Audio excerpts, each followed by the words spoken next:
afternoon and good evening in India. We are honored and delighted to have India's ambassador to the US, Taranjeet Singh Sandhu, as our keynote guest for today. And also, I'm delighted to have John, chairman and one of the founding members of USISPF, also, and then the startup companies with whom I'm going to introduce later on. I think it's important to understand the relationship between India and US is much more pivotal now than ever before. Be it change in geopolitical scenario, be it change in companies, US companies looking for China plus one strategy, be it startups, be it on the energy security, or focus on the job environment. The relationship is much more important and pivotal, and both countries and its people depend on each other to make each other mutually successful. It is important today as India is looking at some of the border issues with China, as India is looking at creating startup scenes in the US, and US companies are looking at a trade deal with India to have better access and level playing field for the Indian market itself. It is important to understand, for example, on a supply chain, why it is important to have a secure supply chain. Today, India provides roughly 30% of the generic drug to the US market, which brings over $20 billion savings to US government. The challenge here is of the 30% generic drug being provided by India to the US, almost 90% of the API comes from China to India itself. So we need to make sure that that supply chain is secure because these are critical drugs being supplied to the US. On the energy side, if you look at last 3 years, 3 years ago, India was importing almost zero energy from the US. And today those numbers have gone up in the tens of billions of dollars, supporting US energy company, not only just on the oil side, but on the coal side and also on the renewable side.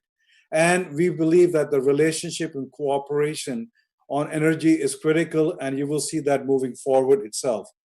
But more important, today, both countries face a challenge. India has a challenge of 125 unemployed individuals due to the lockdown, and US has a number of almost 40 million people, unprecedented between the two countries itself. And I think that's where the startup will play a very pivotal role in job creation, innovation, and cross-border trade itself. Our focus today is how do we basically leverage the energy of the entrepreneurs on both sides of the waters? How do we basically leverage the capital coming from the US? And how do we basically leverage large corporations leveraging the startup technology to make them much more efficient and effective on a global environment?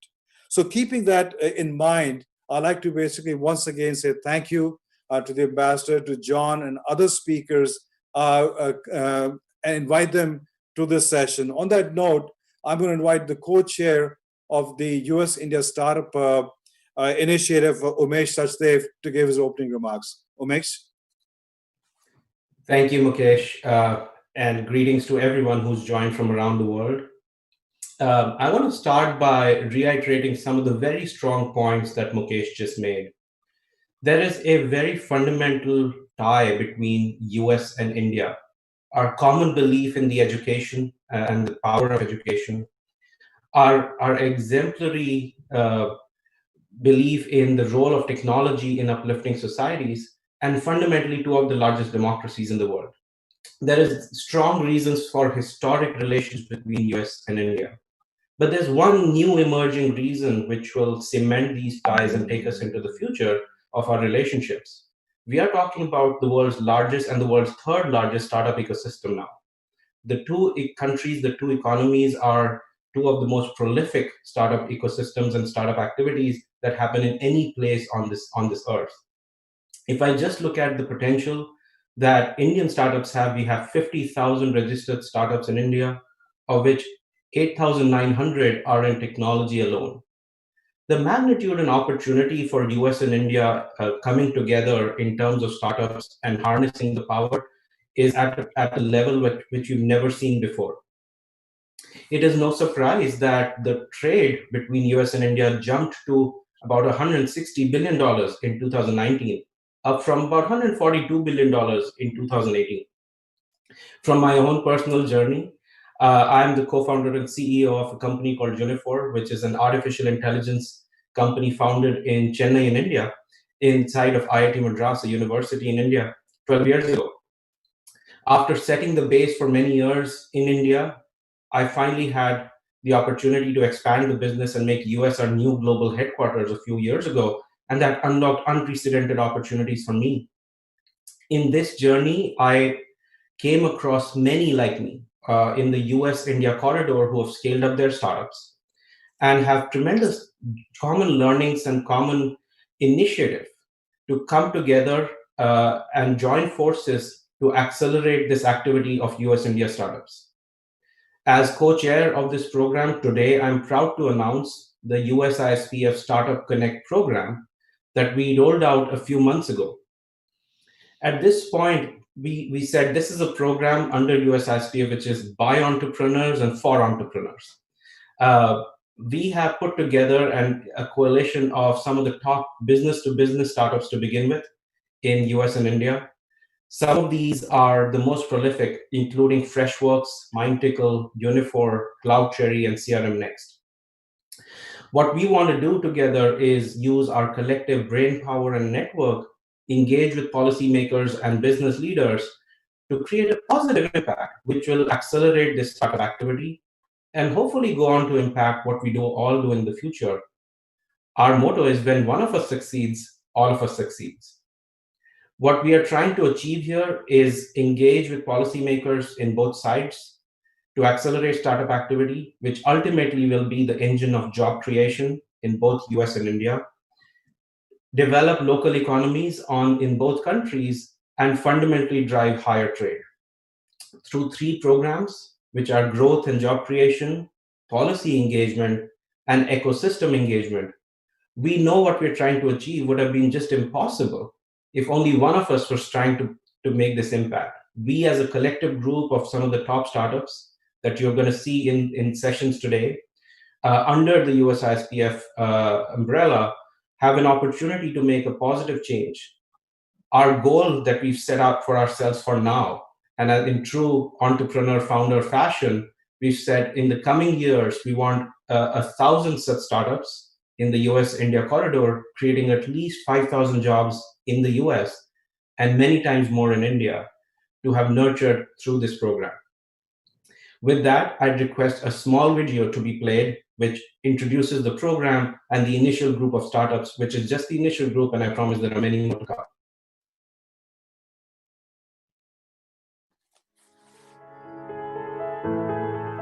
If you watch the most strategic partnership in the world between any 2 countries, it's the US and India. And if you watch the major job creation engine, both in India and in the US, will be startups. But the exciting thing is, through Startup Connect, you get the startups in India working with the startups in the US startups working with the startups in India, and the benefit to government and citizens across the board.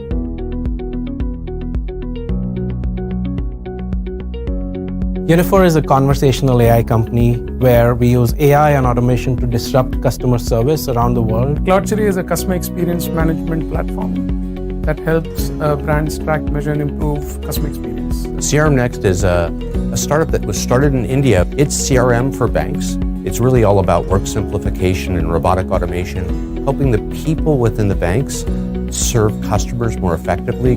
Freshworks is a next-generation customer engagement software company. We have more than 200,000 customers across 126 countries. At Mindtickle, we have created a SaaS-based B2B readiness platform. What it does is it helps companies to enable their customer-facing teams to be much more productive. From a phase of doing business for India to be a company that goes after global domination, of which US is a big part. Hence, US plays a major role in our leadership and our thought and strategy overall. Well, I moved with one suitcase, a cricket kit, and one customer in North America. So it obviously was a bit of a punt. Happened not more than 3 years ago. And since then, we managed to build local teams in the Bay and in Salt Lake City, get local customers, get funded by local investors, and ultimately exit it. So it's been a bit of a whirlwind. Building a foundation team here in the U.S. and really picking our locations, East Coast and West Coast to best serve the country, getting our first customers on board here, and really building that communication dynamic and service delivery dynamic. We hired our first US employee in 2014 and had our first US office in the Bay Area in 2015. And we hired a set of basic 4 or 5 people in sales, marketing, the product and support still being done from India. And that's how we just got started and got the company kicked off in US in 2015.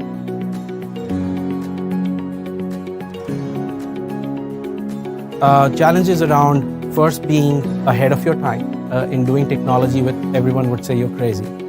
So hiring great talent and getting it right in the first shot is probably the hardest challenge for a cross-border founder. The inavailability of L1 and B1 visas in the past 3 years has caused a pretty significant challenge in that easy movement of people between the US organization and India.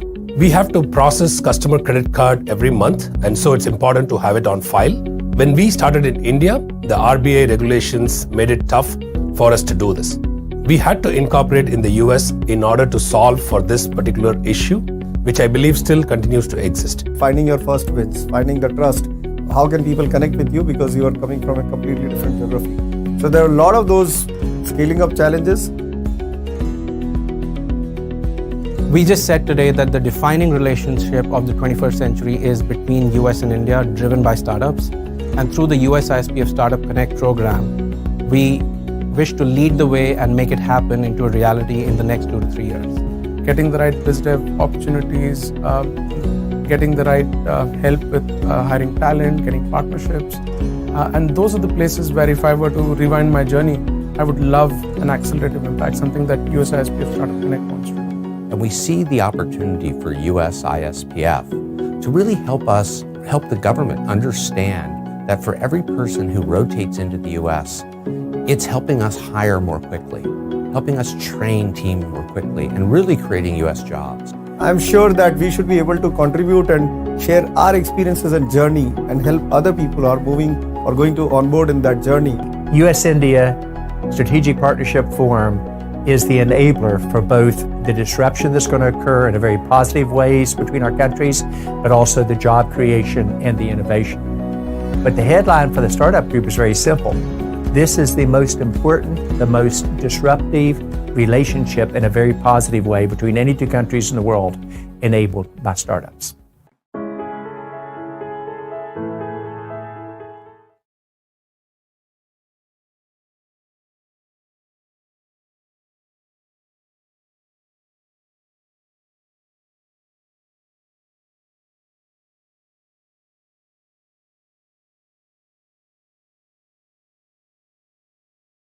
Of the Startup Connect program, I once again welcome you all.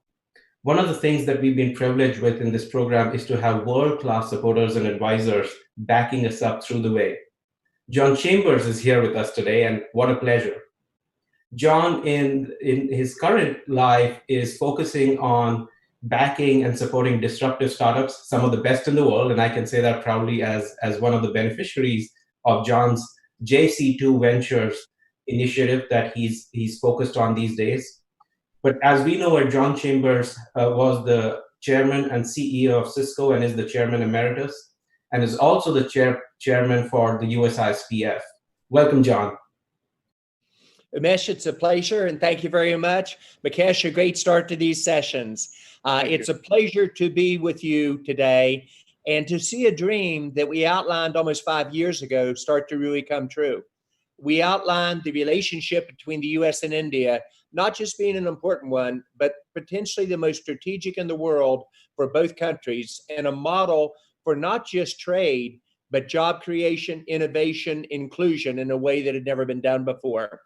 And much like the US has seen over the last 2 years, large companies working with startups to help drive their own innovation, We're now saying, let's do that between our two countries at a scale that has never been attempted before, and one that I'm extremely optimistic will be very successful in the future. Today, I have a chance to interview two people that I care greatly about. The first is one of the leading diplomats in the world from India. Ambassador Sandhu, when you look at his background, it is like a perfect resume that if you were right out dreaming coming out of college, what you'd want to be able to do. He's a person that has held the most important positions in the diplomatic corps coming out of India. He started with the former Soviet Union, then evolved to Russia, then went on to Germany, then went on to Sri Lanka and Ukraine. And this is his fourth session in the US. And in each of the sessions in the US, he was there at different stages, which is going to be my actual first question to him, watching what happened during the periods of the 1990s that was very uncertain between our two countries and the direction that we'd be able to do together. He paved the road for President Clinton's visit to India in year 2000. And I talked to President Clinton about how important that was in terms of his formulation of policy between our two countries. He's instrumental in 3 visits by Prime Minister Modi to the United States. And then it was also the prior visit with President Obama. And as you know, President Obama and Prime Minister Modi had a very, very good relationship as well in 2015 when he went there. But today, it's the most strategic relationship we have. It's one that is the most complex relationship in the world between the two largest democracies. So please join me in welcoming Ambassador Sandhu to join us today. Mr. Ambassador, it's an honor and thank you for being here. Let me ask you if you would make some opening comments with your thoughts and maybe your objectives for this session. And then if it's okay, it's my honor to do a fireside chat with you without the fair and without being in the same location. So, Mr. Ambassador, the floor is yours. Thank you very much, John. Thank you for hosting this event today and your kind words of introduction. And especially coming from you, you are not only a champ in the United States and how much you have done, but especially for our relationship, I think your contribution is unmatched. And we have a deep appreciation of the role which you have played in the past and which you are going to continue playing. We have had a very interesting interactive session with the 5 leading Indian origin startups. E-connecting with everyone through this platform is indeed a pleasure. We are slowly learning to live with the virus. Technology has ensured that the countries remain operational during the period of lockdowns and social distancing. We are effectively using digital connectivity for teleworking, tele-education, telemedicine, and for digital and contactless payments. Our tech companies have shown the way. They are continuing to innovate in information supply, new digital platforms and tools for learning. Indian tech companies in the US and their offices across the world have been providing critical behind-the-scenes support to healthcare workers and life science companies. India also takes immense pride in the contribution of doctors, scientists, academicians of Indian origin who came to the United States in the pursuit of academic excellence and have distinguished themselves in diverse fields. The current pandemic has made us recognize the need of collaborations more than ever before. India's partnership with the United States in health sciences and technologies is long-standing. We have closely collaborated in combating diseases such as tuberculosis, cancer, HIV, eye diseases, as well as on environmental health research. Under the India-US Vaccine Action Program, NIH and Indian Department of Biotechnology and ICMR have been collaborating for the last 33 years. From the initial days of the outbreak, our scientists and institutions have been actively engaged in exchange of information. India-US Science and Technology Endowment Fund has called for proposals for COVID-19, virtual networks that will allow India and the US scientists and engineers engaged in the COVID-related research to carry on joint research activities through virtual mechanism and by leveraging current infrastructures and funding mechanisms. Indian pharma companies, which are world leaders in affordable, low-cost medicines and vaccines, are also collaborating with the US companies in vaccine development, therapeutics, and diagnostics. India is working with Gilead to establish a manufacturing base for remdesivir. Similarly, India has been working with the US private sector in vaccine development. The global supply chain disruptions and rapid onset of current health crisis has made it imperative for companies and countries to innovate and respond quickly by changing strategies. Realizing the critical need for PPEs, the central and state governments in India, in collaboration with industry and workers, revamped existing production lines for manufacture of the PPEs in a short span of time.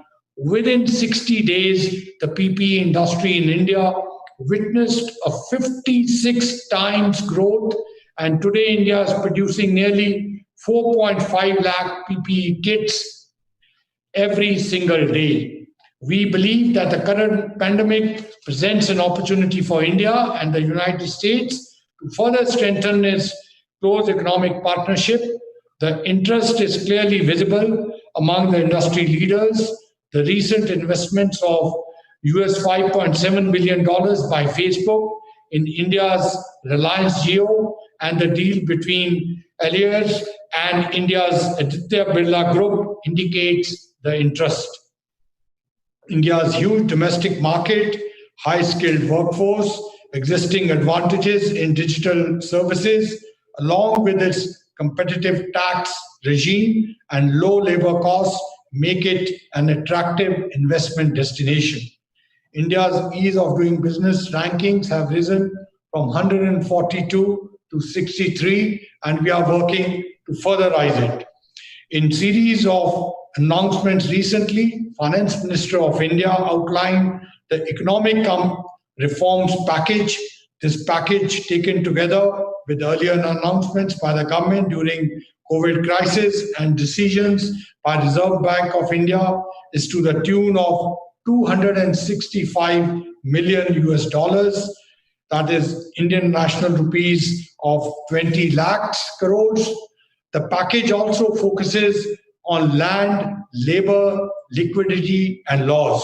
The idea is to provide an enabling environment to overcome the difficulties posed by abrupt halting of economic activity due to COVID-19, as well as to restart the engines of the economy. Critical reforms have been introduced by the government to promote business and attract investment. The FDI limits in contract manufacturing, defense, and mining have been increased. The recent changes in the insolvency and bankruptcy code, as well as move to decriminalize most of the sections of the Companies Act where violations are technical or procedure in nature, has brought much needed relief for companies. Targeted incentives packages are there for focus sectors like electronics, pharma API, textile, food processing, medical devices, and electric mobility. We hope to see many fruitful India-US collaborations in the near future. Thank you. Mr. Ambassador, this is John, and I'll jump right into a fireside chat if I can with you. The friendship between our countries has come such a long way over the last 2 decades. Very often, especially the younger people in this session who've never seen an economic downturn before in their business careers, you don't want to jump right into the current situation. You want to take a step back and share with us all just a quick summary of how this relationship, from your perspective, which you saw firsthand in a way that no one else did, with the presidencies going from a almost confrontational relationship to building of trust, to win-win, to what I believe is the most strategic relationship in the world. Can you give us a little bit of color or background on this, and then say, where do you think the relationship is today? And you know where I'm going. Paint the picture for what you think it can be 3 to 5 years out.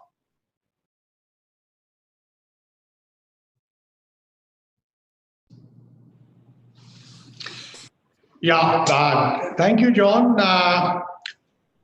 This relationship, as you have mentioned, and I've had the privilege of seeing, and many of my predecessors actually have also served in similar capacities in number of times, and from them also I've heard. But personally, let me indicate to you, if we look at 70s, 80s, when I was a student and when I joined the professional service, it's actually unimaginable. The way we are sitting today, the way we talk of the partnership, of the bonding, is something perhaps would have been a dream many years back. And going back in that famous visit of President Clinton to India in 2000,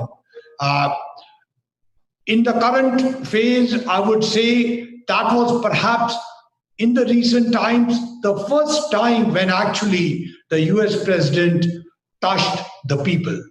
The United States was always a distant country, and the president was even more distant.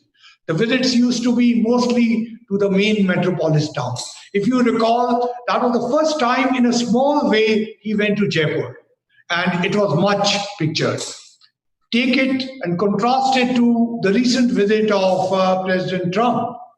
I think the real strength was visible when we see how thousands and thousands of people had come out to listen to the President of the United States, the warmth that was reflective for United States and its president. I think if you actually look into those film, or you see that on YouTube, and a lot of it is connected with some of the high-tech area where you have been working, those line of those people were all very young. Today, India is 54% is 27 years and below. That is the real strength. Those are the real backers of United States and India relationship.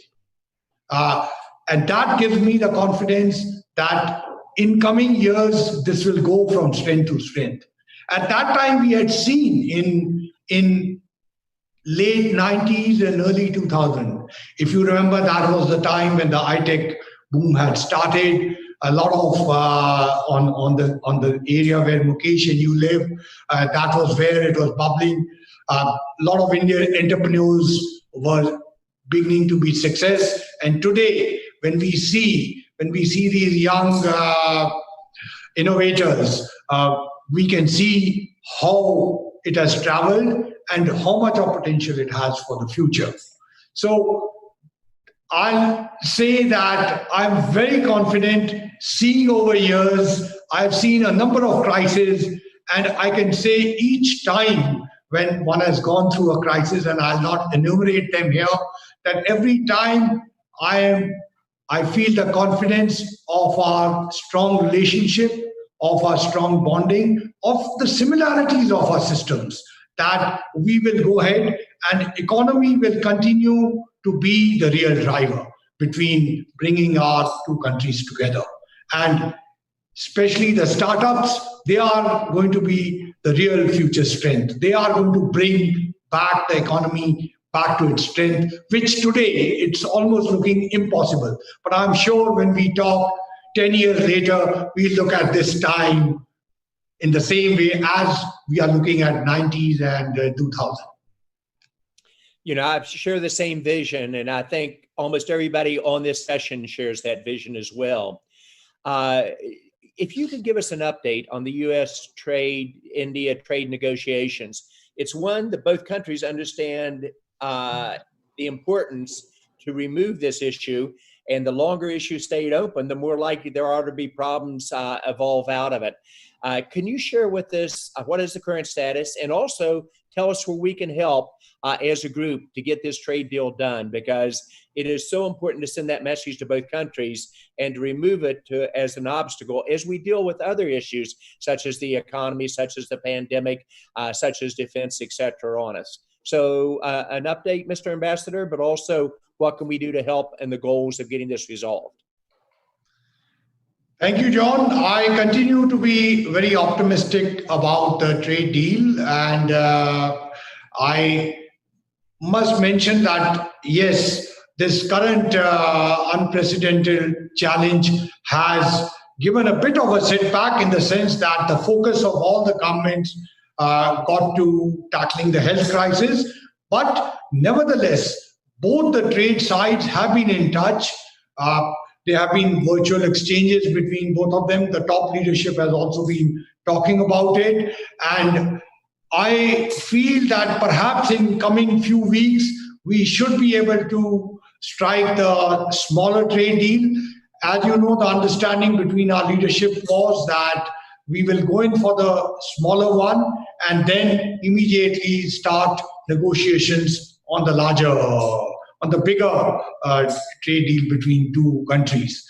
And on this, I can certainly, and I will draw in on the offer of help which you have given, because this time certainly has made it even more opportune to have these trade deals. And a lot of the trade deal also relates to some of the sectors for which it will be a win-win situation for both the sides.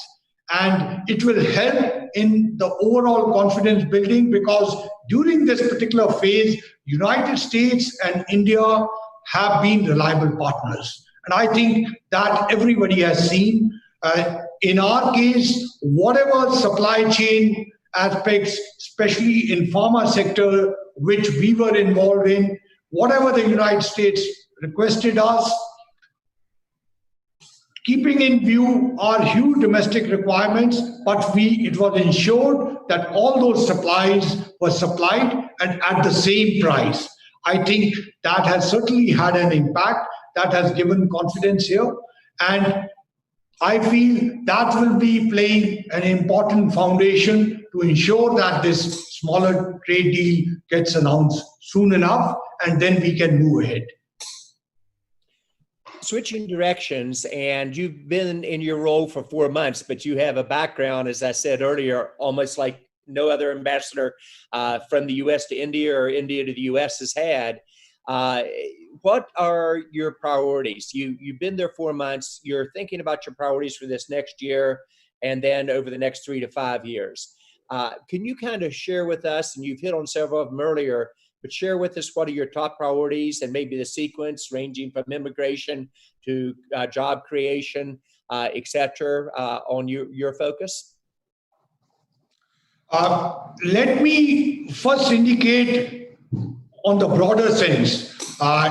John, like you, I'm a very strong believer in United States-India partnership. I was in the past too, and I have seen that grow. But I still believe that it's still tip of the iceberg. We have a long way to go. Certainly, we are in the correct direction. And therefore, the most important thing is that we need to see the broader picture. The broader picture between two of our countries coming together. You have already enumerated, we all are well aware of the similarities in our systems, in the predictability, etc., etc. So on that broader net, we certainly need to be working much closer. Given that, in the immediate sense, as you have asked, my priorities, one, of course, as you have highlighted, is relating to some of the visa issues. And in that, I've been underlining that the Indian Americans in the United States, whether it is the health sector, whether it's the IT in other innovative sectors, they have brought value. They have brought value addition to the United States. And therefore, I am a strong believer that whatever the challenges, political challenges come, but certainly this collaboration will continue, and it may take different mechanisms, it may take different modes, because in the post-COVID economy and economic world, you will see as our lives are getting impacted, the economic relationship will also undergo some changes, and new methodologies of cooperation will come through. But nevertheless, that's one of the priorities I have, to convince the American side that it's a win-win situation. And secondly, as you have said, one is the second you have already raised, that is the trade. So that's also an immediate priority.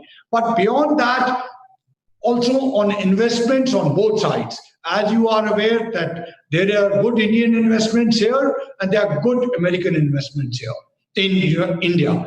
We want to certainly ensure that the FDIs rightfully come in India and are comfortable. Whatever glitches are there, those are removed, and we become an important investment destination for US companies. They feel comfortable, and that's another objective which I would be taking your help and all my friends' help. You know, this session, I could go on for an hour on these topics, and I'm learning so much, and it's a chance for all of us to have a common vision and say, what can we do to accomplish really ambitious goals? But unfortunately, we're running out of time. So I'd like to ask the last question of you, Mr. Ambassador, which is, teach us a little bit about do's and don'ts. We tend to be, by nature in business, let's get it happen, and why can't it happen faster? Give us advice on how we can help India, you, and the U.S. achieve its goals together. What are the mistakes perhaps we'll make? What should we do better? And if you were to enlist the people, both the large companies and the small companies in this virtual meeting today, here's the vision you'd like for us to help you with, what would it be? I think on both sides, John, we certainly need to learn from our experiences of how to do business in both the countries. Like in India, like in the United States, when I'm talking to the senators, the congressmen, I always tell them that the broader picture of India needs to be kept in mind. That it's a democratic polity, the direction is clear, it's moving in the positive side, and sometimes the pace may not be satisfying. But the satisfaction is that the direction is clear. And once it's moving that way, it will continue.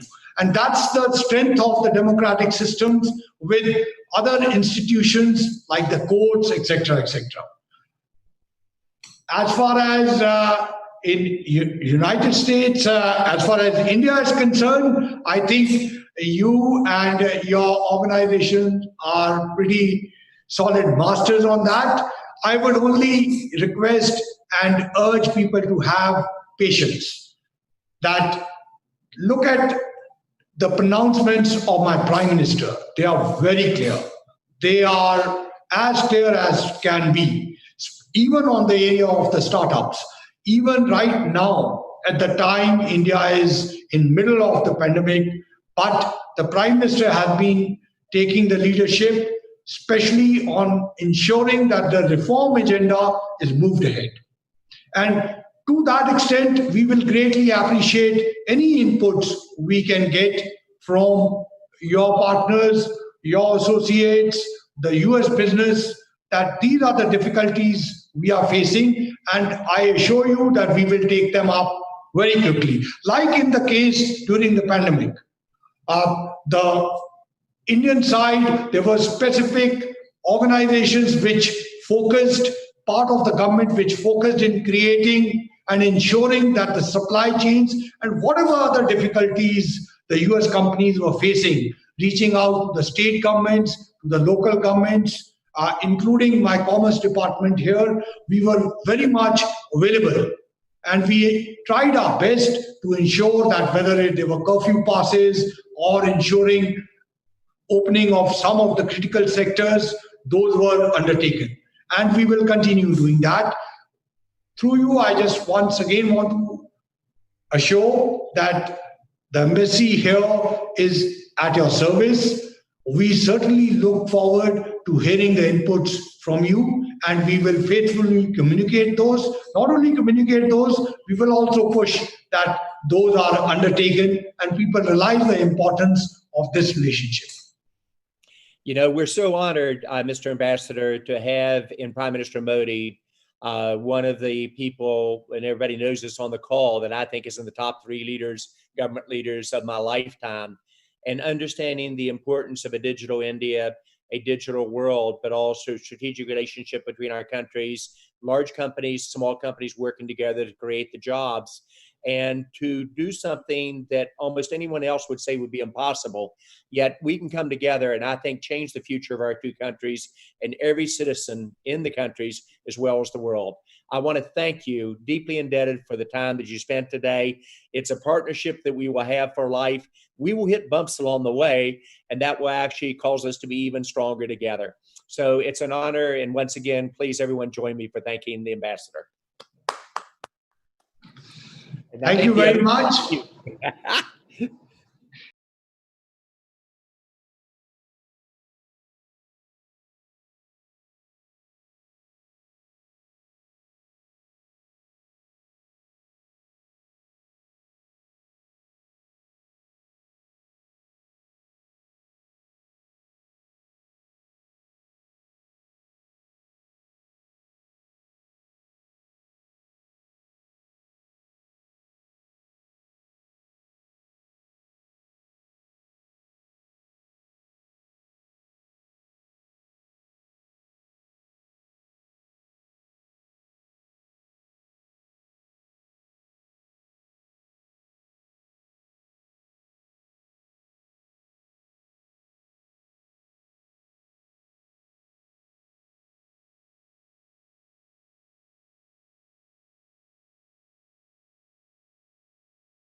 Okay.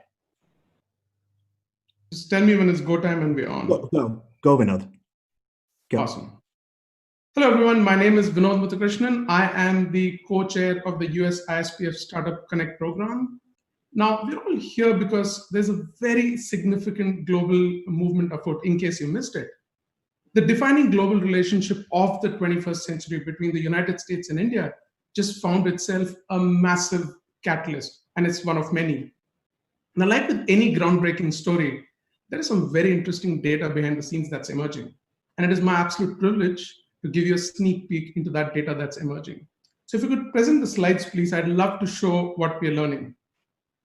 Now, we sampled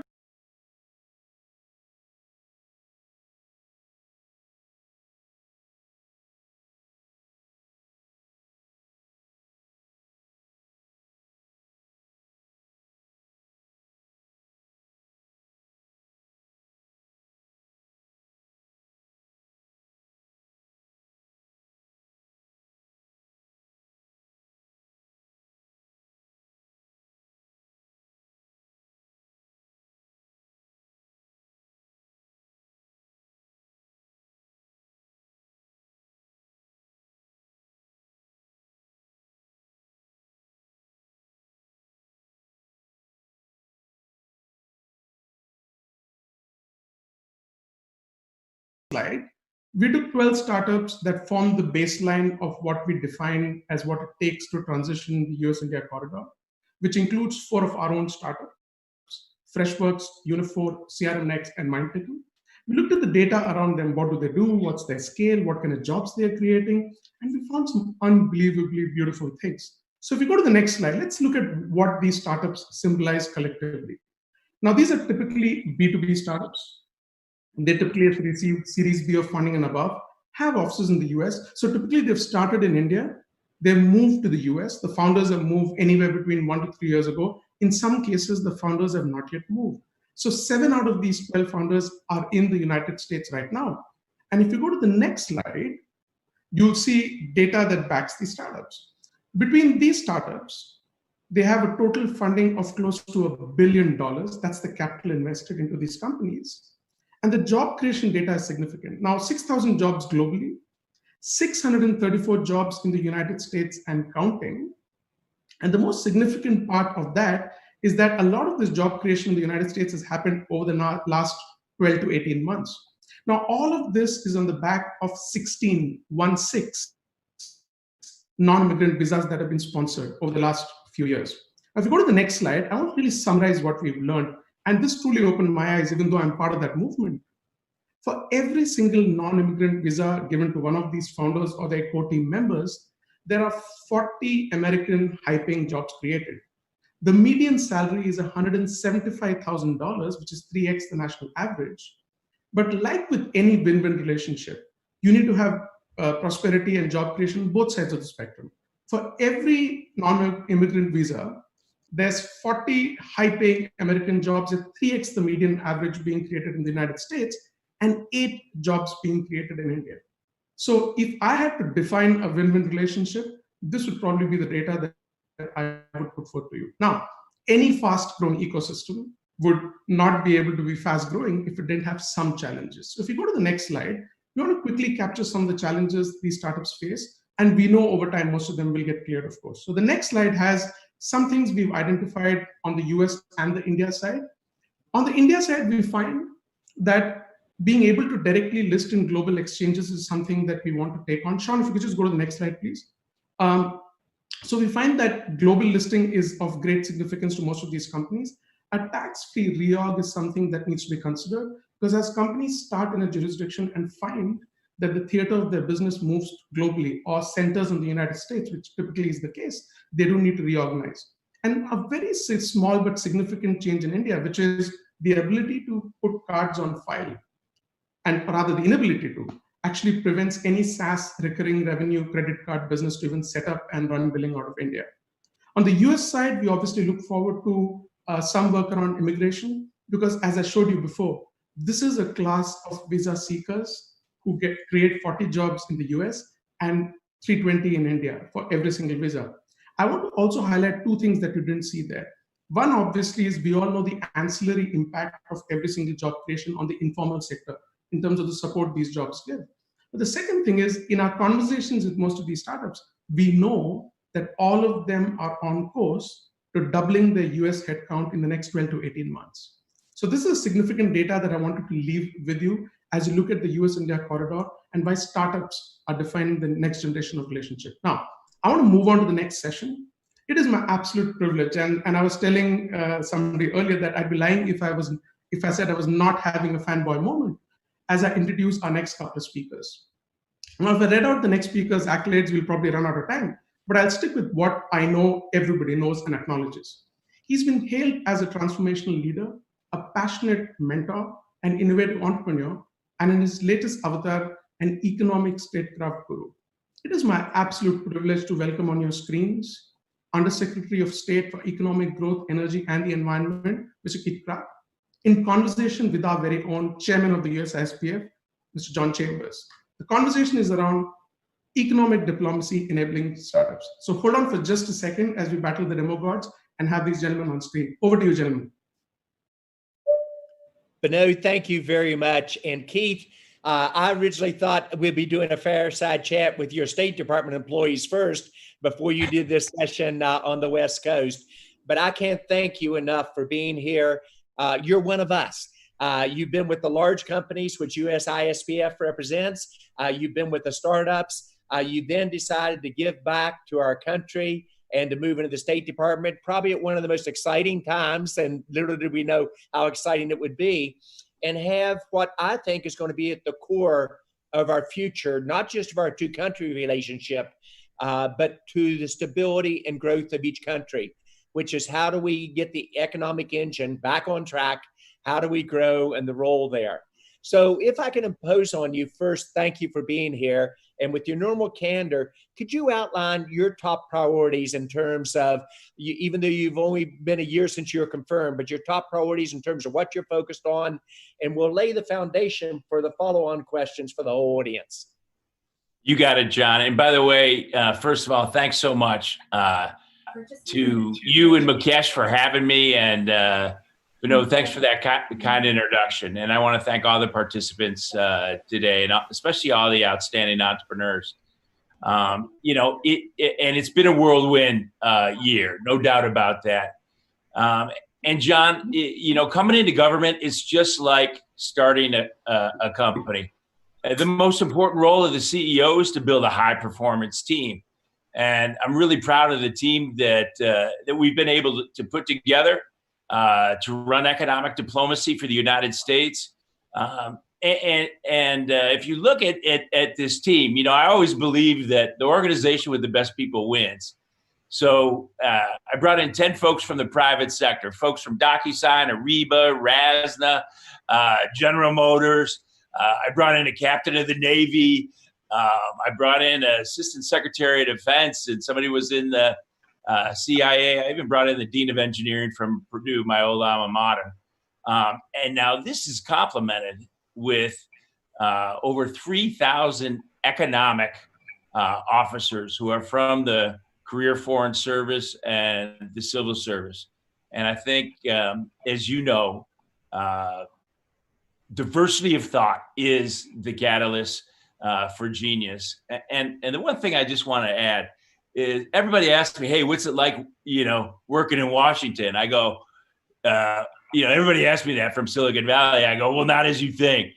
And I think the biggest aha, I was absolutely blown away by the Career Foreign Service officers and the civil service. They're some of the smartest people I've ever met. They speak 4 to 7 languages. They're mission driven. They work their tail off. I tell the guys in Silicon Valley, makes you guys look lazy. And I have so much respect for them. And I always say, just like when you see somebody who served in the military and you thank them for their service, you see a civil servant or you see a Career Foreign Service officer do the same thing.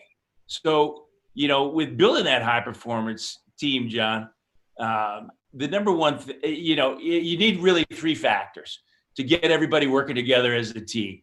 You need a noble cause, which we have, which is global economic security and national security. You also need a rival. And we've got that in terms of the Communist Party's economic aggression, and you're seeing it play out during the pandemic. You're seeing it play out in Hong Kong, and then you need a plan. And so what we've developed is the economic security strategy for the United States, and those pillars are focused around. The first one, we made a pivot in terms of the pandemic. It's keep America running, keep America safe, keep America healthy, innovating, learning, working. And then the second pillar of that is keep America strong and safeguard its assets. So, and about economic competitiveness. The third pillar is all about building a network of trusted partners. And this is the other key thing. It's a great parallel with the private sector. That's an extension of your team. And we'll talk more about this later on, but it comes in the form of our economic prosperity network. And that is comprised of like-minded countries, like India's at the absolute top of the list, and companies and civil society that operate under a set of trust standards. And those trust standards are things like integrity, accountability, transparency, respect for rule of law, respect for sovereignty of nations, respect for property, respect for the planet, respect for human rights, respect for labor. And it's along all areas of economic collaboration. So that is the big focus that we're up to in the United States State Department. In the federal government, they call me the E because I'm the economic growth guy. Yes. But it's been an incredible experience and an absolute privilege of my life to pay back this great country that's given so much to my family and to me. Keith, I want to thank you. Very often in the Valley, as you know, we tend to view Washington as arm's length. And when we don't get involved, we get what we deserve from it. And it's an issue that I think our country is united behind in terms of the role that U.S. and India can really make in this future.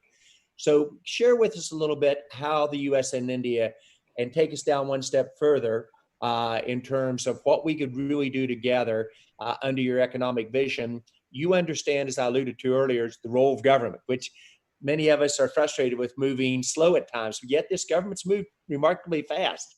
You and I took, 17 years to get tax changes done in the U.S. India took 6 months on it.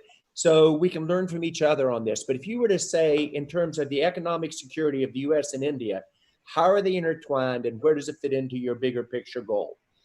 Yeah, well, I don't think there's any doubt from the standpoint of the United States government that India is at the top of the list in terms of trusted partners. And you could see that by just the relationship that President Trump and President Modi have, and the general friendship that they have. And if you look at what the economic engine is in the United States, and I think also in India, it's one of innovation. And that's where the jobs get created. And if you look at the Silicon Valley companies, you look at high-tech companies, I would say probably those companies have some tie with India. Just look at the top CEOs, who's running these companies.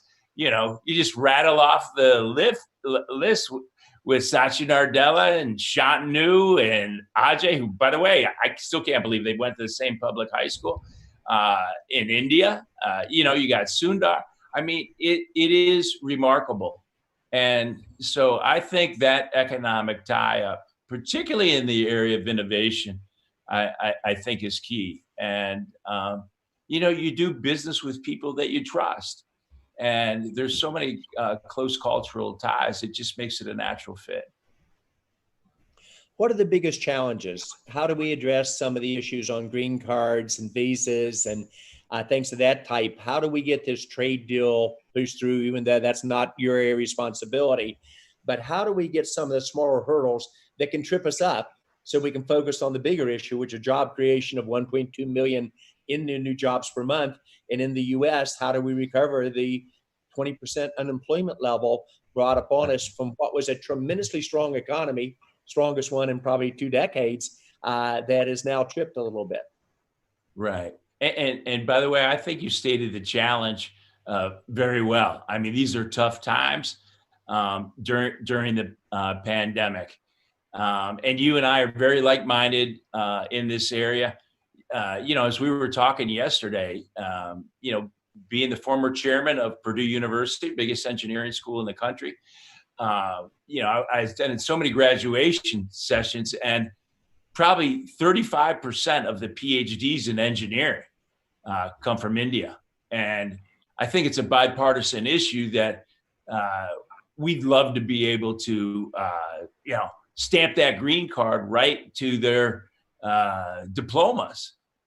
And there's no doubt about it that the shortage we have in Silicon Valley is the number of qualified engineers. So it is really a natural fit. I know there's it's a very complex issue, and it's one I think we continue to beat the drum on. And then also the tie between the companies, just like Vinod was saying, to be able to transfer back and forth and have dual headquarters and those kind of things, it creates not only a lot of jobs in India, but it creates a lot of jobs in America.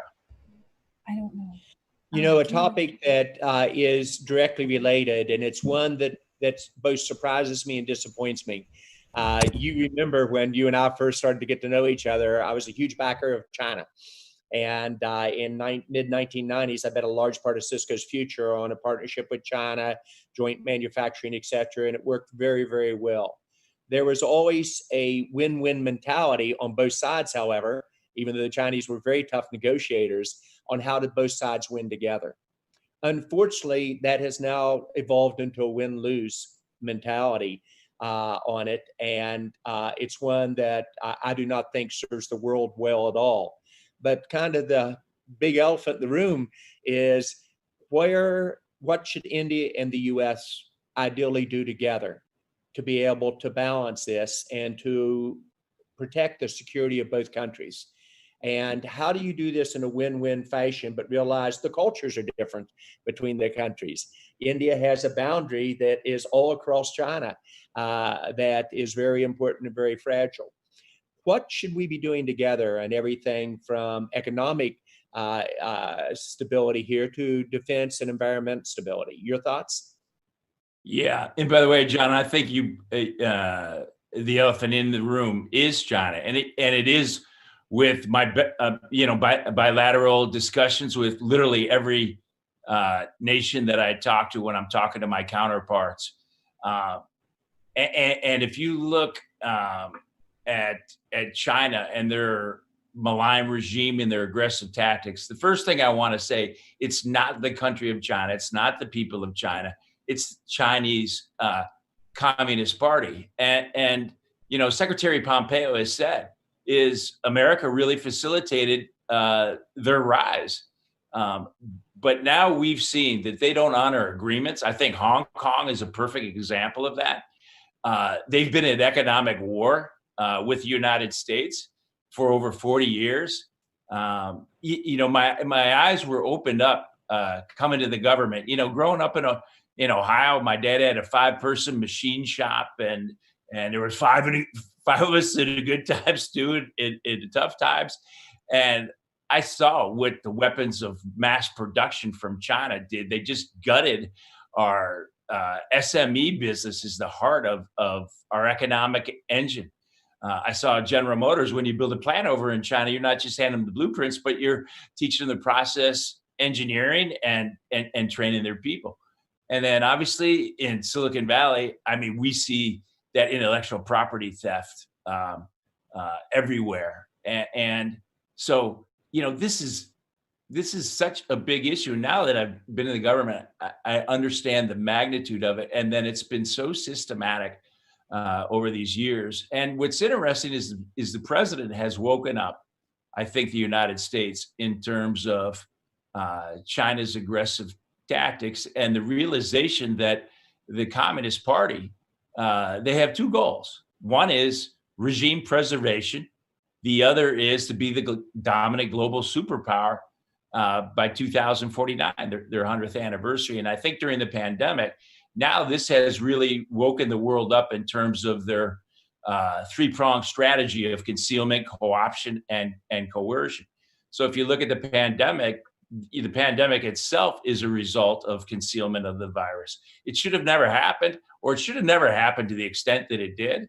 The other area is co-option. People are understanding that China's co-opted economies by entangling supply chain. You just look at areas like pharmaceuticals and those kind of things where they have a lockhold on much of that. And then if you look at their so-called face mask diplomacy, where this is a tool of seduction and coercion, where they're going around to countries asking them to do things that they always wanted them to do before the pandemic. And if they don't do it, they go to the bottom of the list for their PPE. And I think citizens of the world don't like that, and they're realizing that. And that's given a lot of political will to government officials. So I think now the mask literally has been removed, and we can see them how they truly are. And I think that's another thing that Secretary Pompeo said, that we have to take off our rose-colored glasses and treat them not how we hope they will be, but how they are. And the tight relationship between India and the U.S. on so many different fronts. You know, I had the privilege of sitting in on the Quad meeting with Secretary Pompeo and his counterparts, the ministries of foreign affairs for India, Australia, and Japan. And you know, they were completing each other's sentence. It was so tight.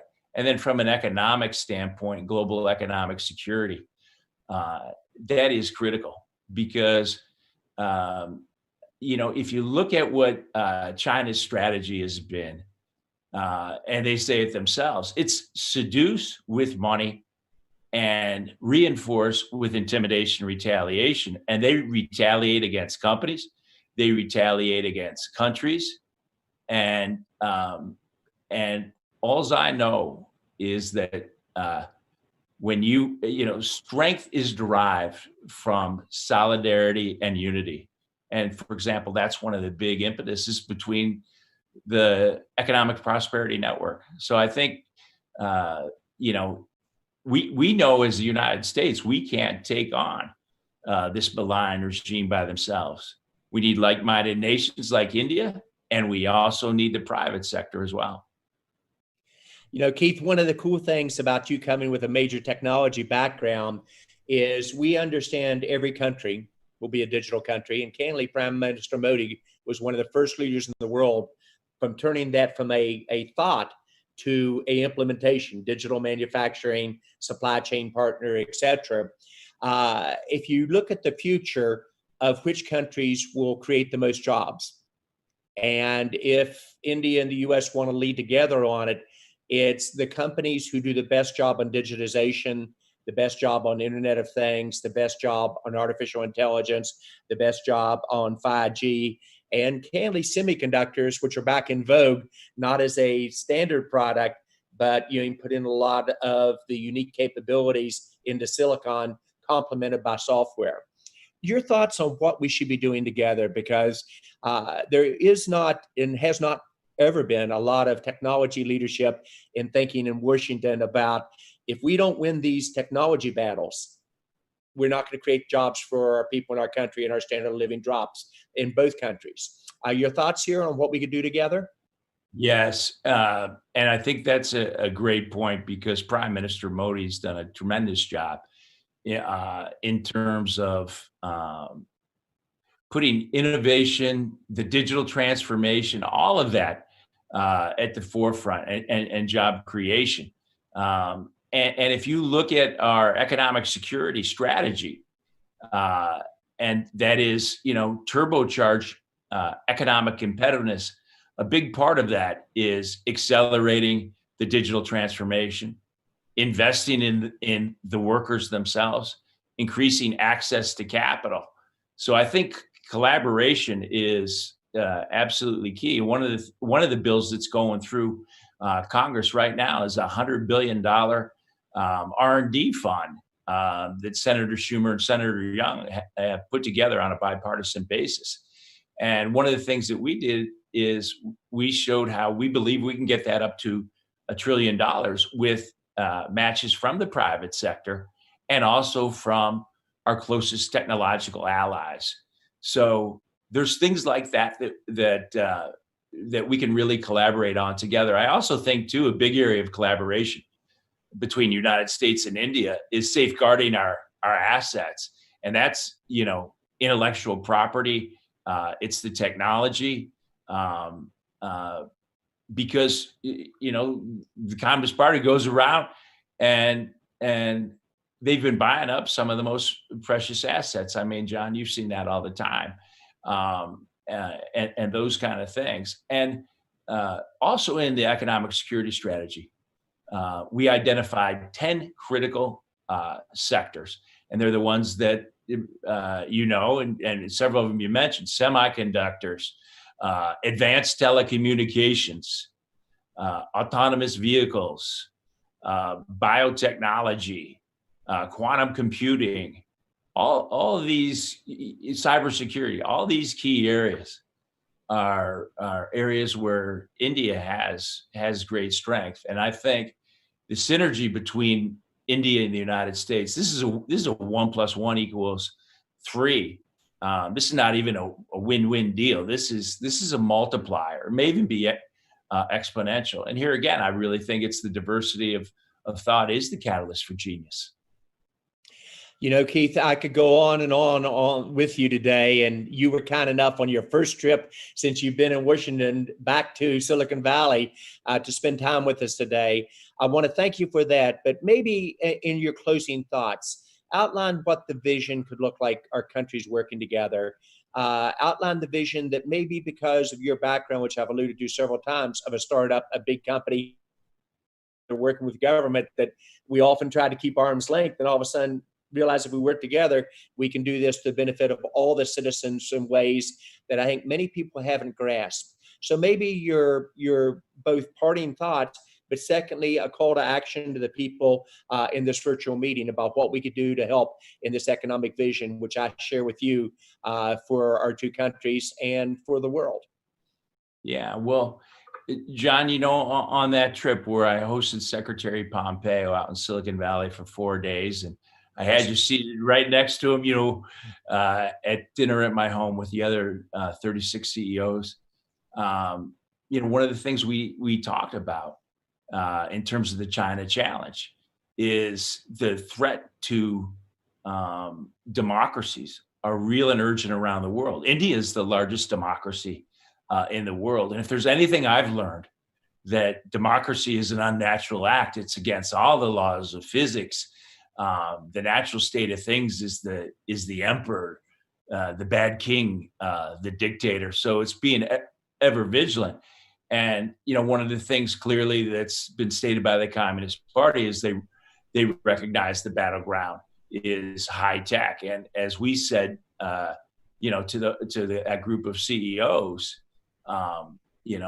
corporate responsibility is not just social responsibility, as we used to say. It's also global economic security. And I think this is absolutely key in terms of the path we carve out in the future with great allies, particularly great technological allies like India. And they've just been such a great partner. I know you do, and I do as well, have such a deep, profound respect for the country of India, for their leaders, for their entrepreneurs, for their culture in itself.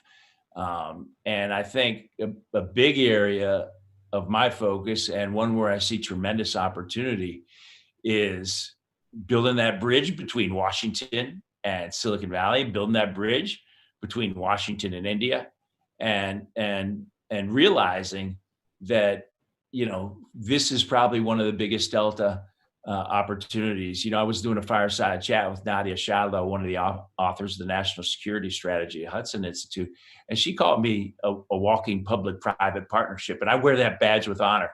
So, anything we can do, we will do backflips, and we got a great team. We've got a tremendous ambassador in Ken Jester in India. We've got great economic officers there. We're at your disposal. And by the way, the other thing too, this is what I tell everybody is, don't be afraid to be prescriptive. Everywhere I go, I always ask for advice or how can we help you more? And we've got really some big brain people and a lot of muscle at the United States State Department. So at the end of the day, it's all about service and service to these two great nations. So John, I thank you. I thank Mukesh. I thank Vinod for giving me this opportunity to speak with y'all. Well, Keith, it's an honor to be your friend for life on that. And I think our ability to interface to you as one of our champions in Washington means a great deal to all of us. On the short term, clearly, we've got some little bumps and we've got to get it solved in terms of green cards and visas and immigration, especially for those that Vinod and Umesh articulated so well, are going to generate jobs in both countries and the economic security we need.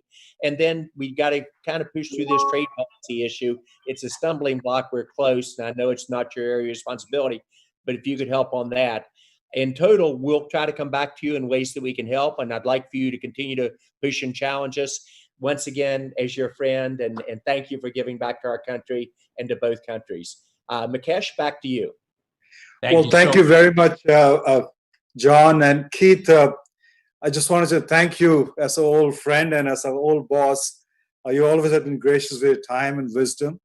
And thank you. I also want to welcome Shantanu Narayana of Adobe, Chairman, for the next session, and also Raj Subramaniam. Keith, thank you very much once again. Thank you, Mukesh. And it's just so great to be working with you again.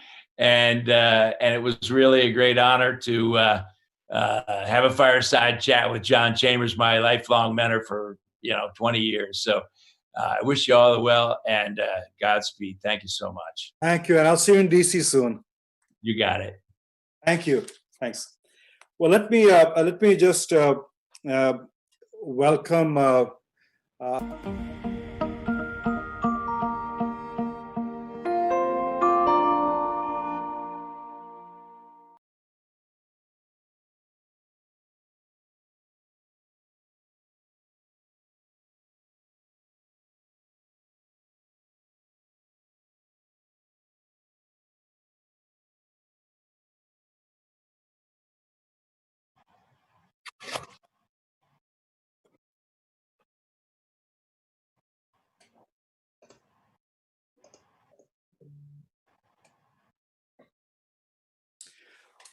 good morning, good afternoon, and good evening in India. I know we have a large audience across the geography itself, and I'm delighted and honored to have Shantanu Narayan, Chairman, President, and CEO of Adobe, and Raj Subramaniam, who's the President and CEO of FedEx Corporation, and both are also on the board of USISPF, and John is there on the standby, who's been chairing the session.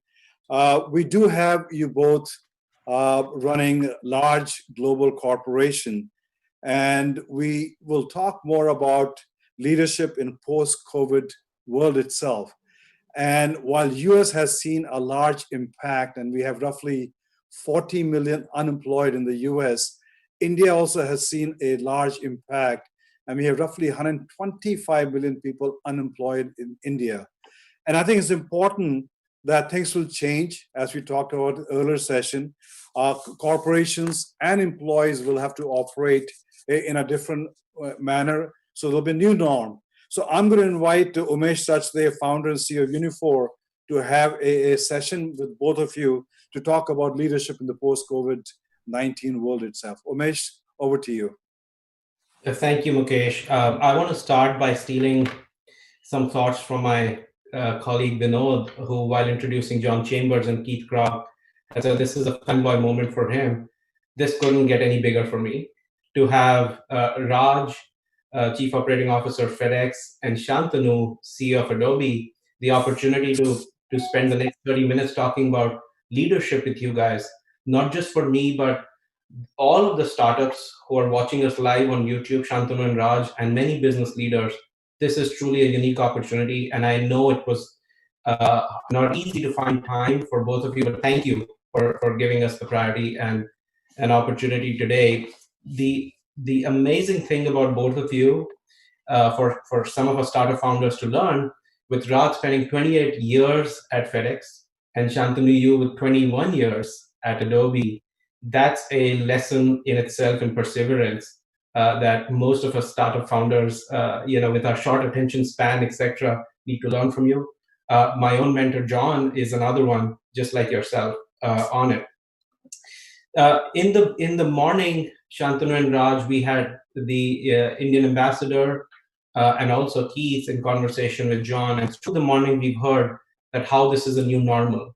Even the time you spent with the 5 CEOs in preparation for this session, you both alluded to how FedEx and Adobe are now adjusting to this new normal, new product innovations, work adjustments, work from home, etc.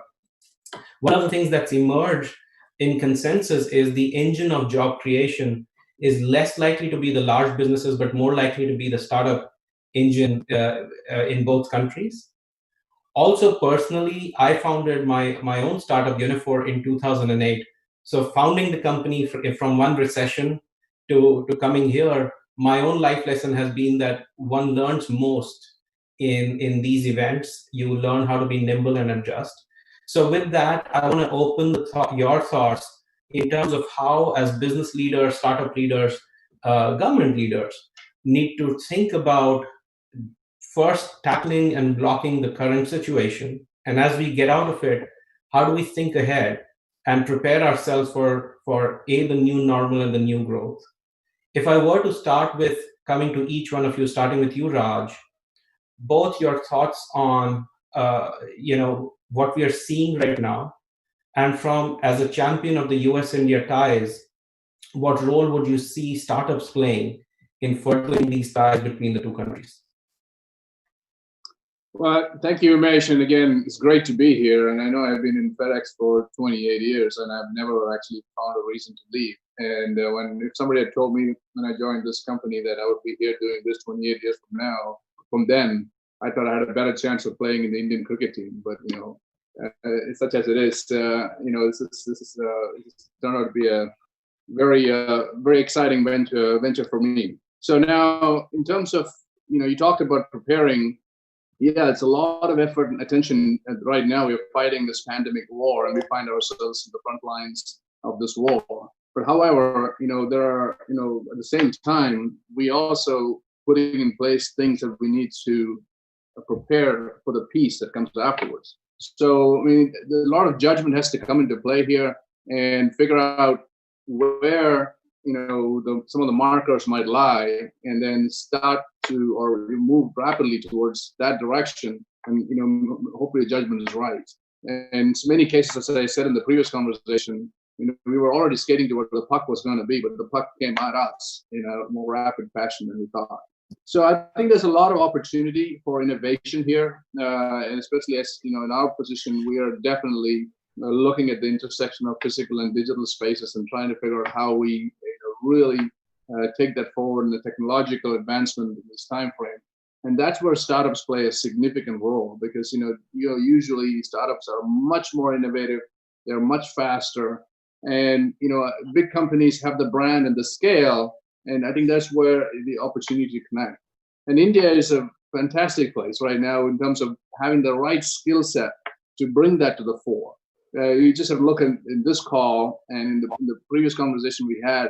It's very exciting folks who are bringing new things to the table and have the opportunity to scale up, working with large companies hand in hand to provide that value. So that's where I think the startup community can be a superb bridge between US and India. And as the world political dynamics are changing, the U.S.-India relationship is going to get stronger. It's even, it's going to get much stronger. And I think startups play a huge role, especially in aiding innovation and speed to market for large companies. Thank you, Raj, for your thoughts. Shantanu, similar thoughts on dealing with the current pandemic and the financial crisis and the role you see startups playing in US-India ties? Well, first, Umesh, like Raj, I just wanted to thank all of you for having Raj and me on this session today. It's actually been a privilege to participate in what Mukesh and John have done, which is actually the creation of a new startup to really drive, even more significant ties between the US and India. And so I just first want, I'd be remiss if I didn't acknowledge John and Mukesh's efforts to do this. So thank you for having me. I think as it relates to the importance of startups, there's no question that the lifeblood of any country is new venture creation. And last time I checked, Umesh, every business starts as a $0 billion business. And so, startups are truly the lifeblood of an economy. And anything that people can do to foster startups through events like this will only appeal not just to the US economy, but also to the Indian economy. So I wanted to say that. I think from my perspective, if you're a startup, a crisis is a terrible thing to waste. I mean, we all realize we're going through unprecedented times, but unprecedented times are actually the best times for disruption. And so whether you're a large company like Raj at FedEx or me at Adobe, or whether you're a small company, everything is up in the air. How people engage with customers is up in the air. How distance learning happens is going to be up in the air. Supply chains up in the air. AI is up in the air. And so I think, for us at Adobe, what we're really thinking about during this pandemic is first to acknowledge that these are unprecedented times, to certainly focus on our employees first and foremost, because they are the intellectual capital that we have in a company. But then to really start to look around the corner and imagine the possibilities of what this pandemic is going to create in terms of new opportunities, because we are not going to go back to the old normal, whether it's how you work, whether it's how you shop, whether it's how you consume entertainment, whether it's how you travel. And so I think those are going to represent, Umesh, just very, very significant opportunities. And what startups have always demonstrated is resiliency and a nimbleness. And so I think we are trying to, frankly, we talk about bringing Sandhill Road, which for those of you in the Bay Area know is sort of the hotbed of venture creation in this country. If we can bring that to Adobe and foster that kind of nimbleness and looking around the corner, this is just one of those unique opportunities in time. Excellent. Picking up from both of your thoughts, as Raj said, this is a great opportunity for innovation, and Shantanu, you reiterated that this is an opportunity not worth missing.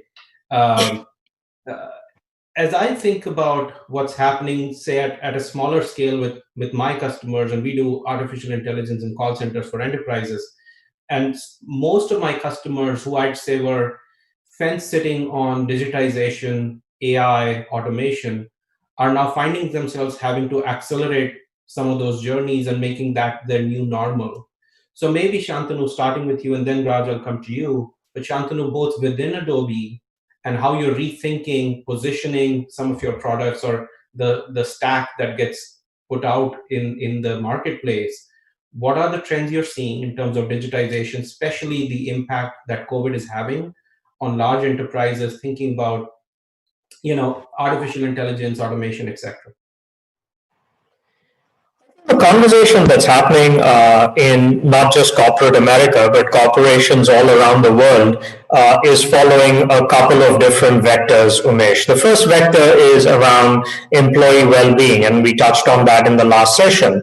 And how you can make employees productive at home. I mean, whether it's what we are engaging in right now, which is video conferencing and other technologies that enable the employees to be productive. I think that's a massive trend. And Adobe has certainly created a trend which allows people to work from home. But this notion of making employees productive when they're not all physically together in the same location, I think that's going to represent a whole bunch of opportunities. You're certainly seeing whether it's Microsoft Teams or Slack or what we provide with Adobe PDF and Acrobat, a whole bunch of opportunities to engage and make people more productive. So I think that's one big theme. The second big theme is then, because that physical connectivity that corporations relied on to engage with customers is not going to go back to being just a physical engagement, but is going to be increasingly digital. How do you engage with your customers digitally? How do you create that personalized experience? How do you create a business model, perhaps, that's a subscription-based business model that gives you more resiliency in times of these economic duress? And so I think, these two big trends that we see, first with respect to employees, and then, that cuts across different sectors, because whether that's telemedicine or education for employees, or then engagement with customers, those are two that are particularly near and dear to our heart. And the third one I would talk about is, Adobe has certainly been known as one of the companies that's fostered creativity. And a lot of people talk about engaging and making people productive, but the world without creativity would be a really boring place. And we're really focused a lot on wherever inspiration strikes, how can you be more creative, more campaigns? We're all being entertained more within the confines of our house. And so those are three trends that are particularly close to what we stand for as a company and our purpose. And that's maybe the last thing I would say, going back to your purpose as a company and saying, given what your purpose or mission is, how do these provide tailwinds? I think that's where companies capitalize on the current situation. Excellent. Raj, as you and I have recently spoken about how the shift in business more towards e-commerce at FedEx and digitization, etc. What are the trends from a FedEx experience? And you touch almost every business in the world. What are you seeing out there? So I think, in terms of digitization in particular, that's a key strategy going forward, is how we figure, we're sitting on a lot of data, as well as supply chain data around the world. Talking about startups, our founder chairman, he talked about information about the package being as important as the package itself. That's not profound today, but he said that in 1979. And that invented tracking and tracing. When the internet came along, we were the first application on the internet. And that DNA is with us. So we have a very strong technological background. It's time to really get FedEx 2.0. And looking at the network effects of our physical networks and network effects of our data. So especially on supply chain, we're sitting on a lot of information at the customer level, at an aggregate level, that we can create a lot of value for our customers and indeed all our stakeholders. So that's one set. The other thing that is going really fast now is e-commerce. I mean, we were investing ahead of this trend, and what we're supposed to see in 3 years happened in a matter of 3 weeks. And we're not going backwards. There will be some fallback, but it's not going to go back to where it was. And to put it in perspective, in the United States, 15% of retail was e-commerce pre-COVID. In April, that number moved to 25%.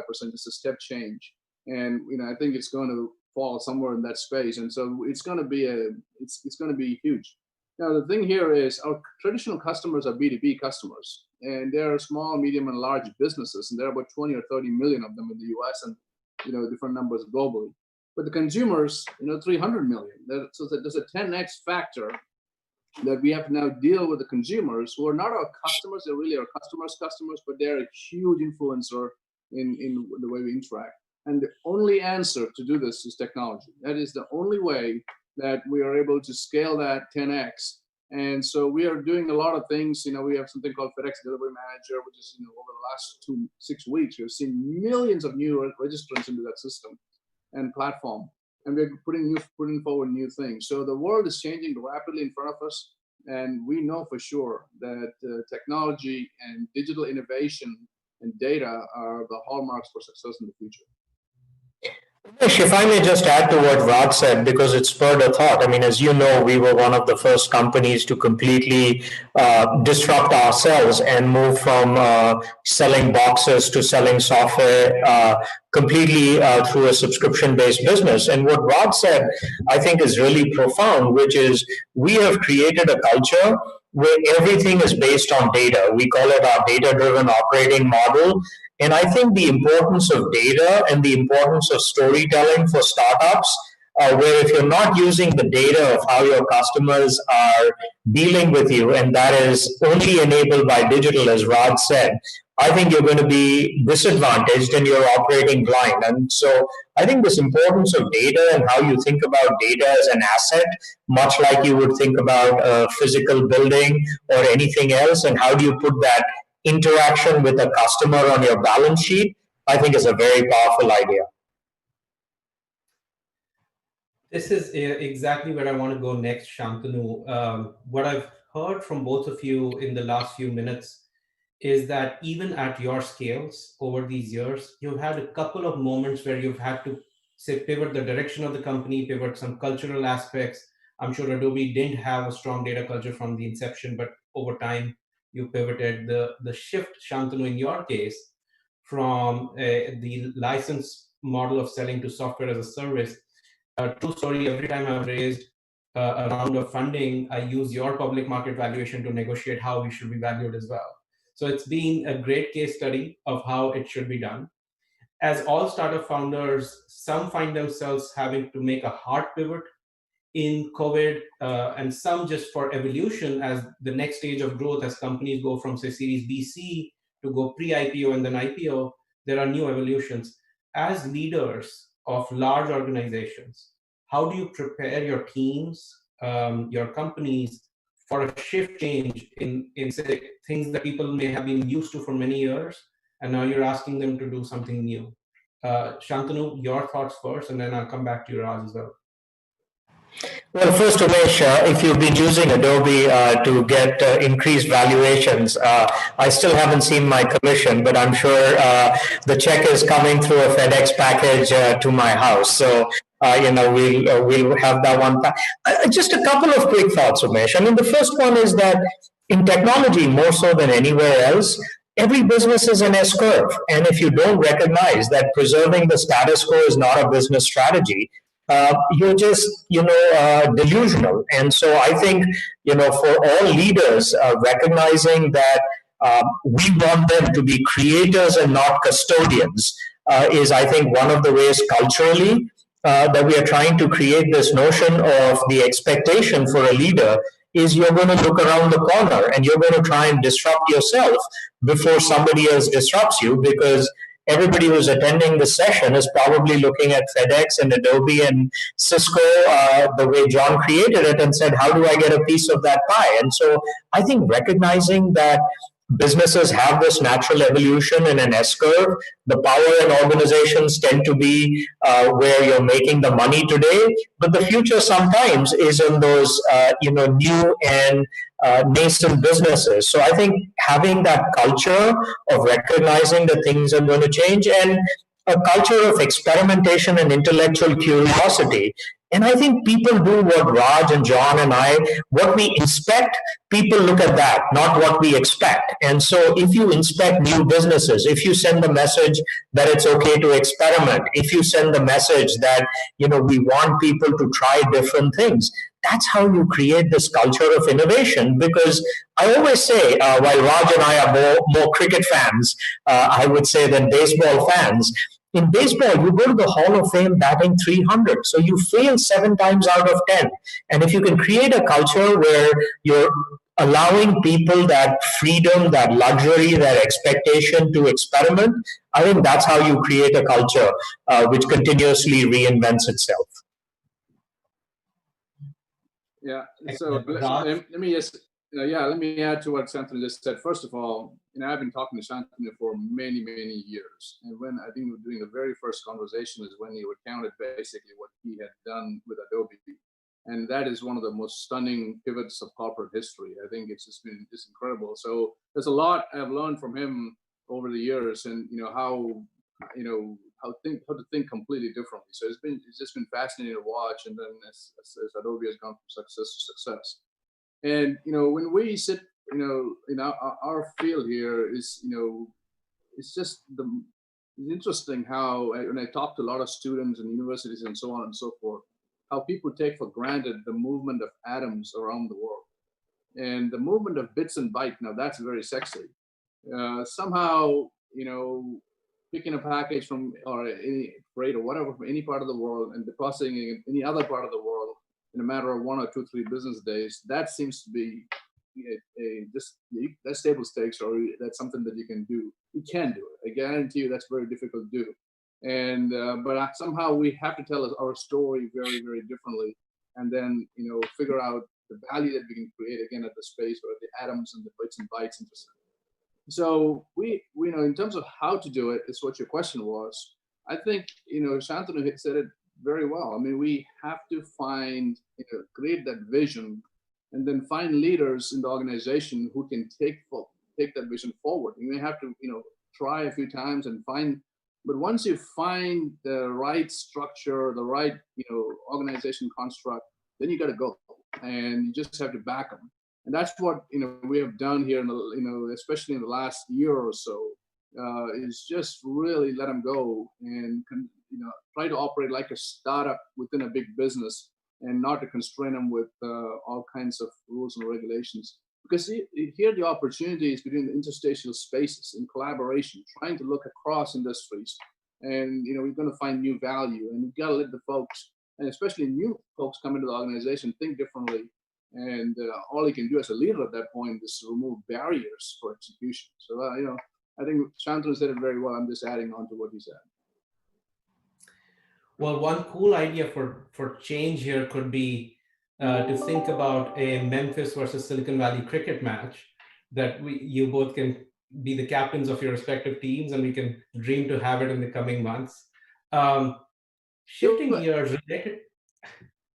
Absolutely, I would love to be the referee of that match. On shifting gears on the related topic, how important to both of you, and how much time do you spend on the topic of culture, both in the current times and in general, just as CEO and COO of two of the largest businesses that we know on earth?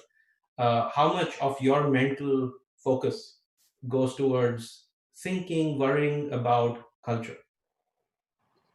So let me go first on this one. I mean, culture is a very core thing for FedEx. From the very get-go, especially with the founder chairman, the culture of people first has been very much in the books of FedEx, and it's not something that you can discover. Suddenly, you want to start a new culture. It's been over the years it's been built out. And what has come true, especially in this pandemic, is those investments in culture have paid off brilliantly. There's a whole mission of, when we're delivering these packages, 500,000 people around the world, and moving all these healthcare equipment and products and test kits and everything else, there's this core notion of this is who we are and this is what we do.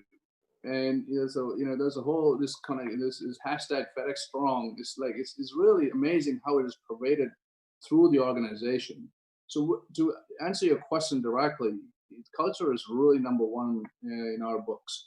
Especially in a service business like FedEx, it's hearts and minds of our folks. That's the most important. They are our number one priority. And the difference between 500,000 people doing just what it takes not to get fired, versus doing whatever it takes to really go above and beyond the call of duty. That's the difference between success and failure. So for us, culture is all paramount. Eat strategy for breakfast any day. Raj said it perfectly, Umesh. And all of us as companies, what you aspire to is having a mission or a purpose about what you want to accomplish. But again, he said it beautifully. It's about how you do it that really dictates whether you're going to be successful.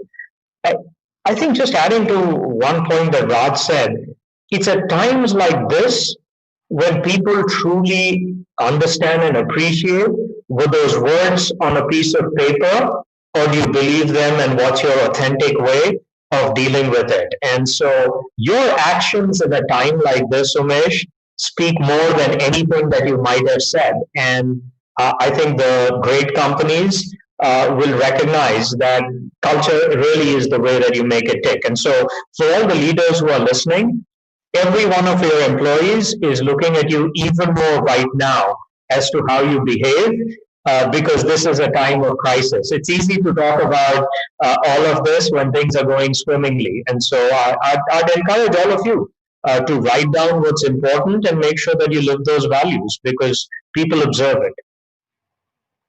That's a great lesson for all of us who are running our own businesses and companies.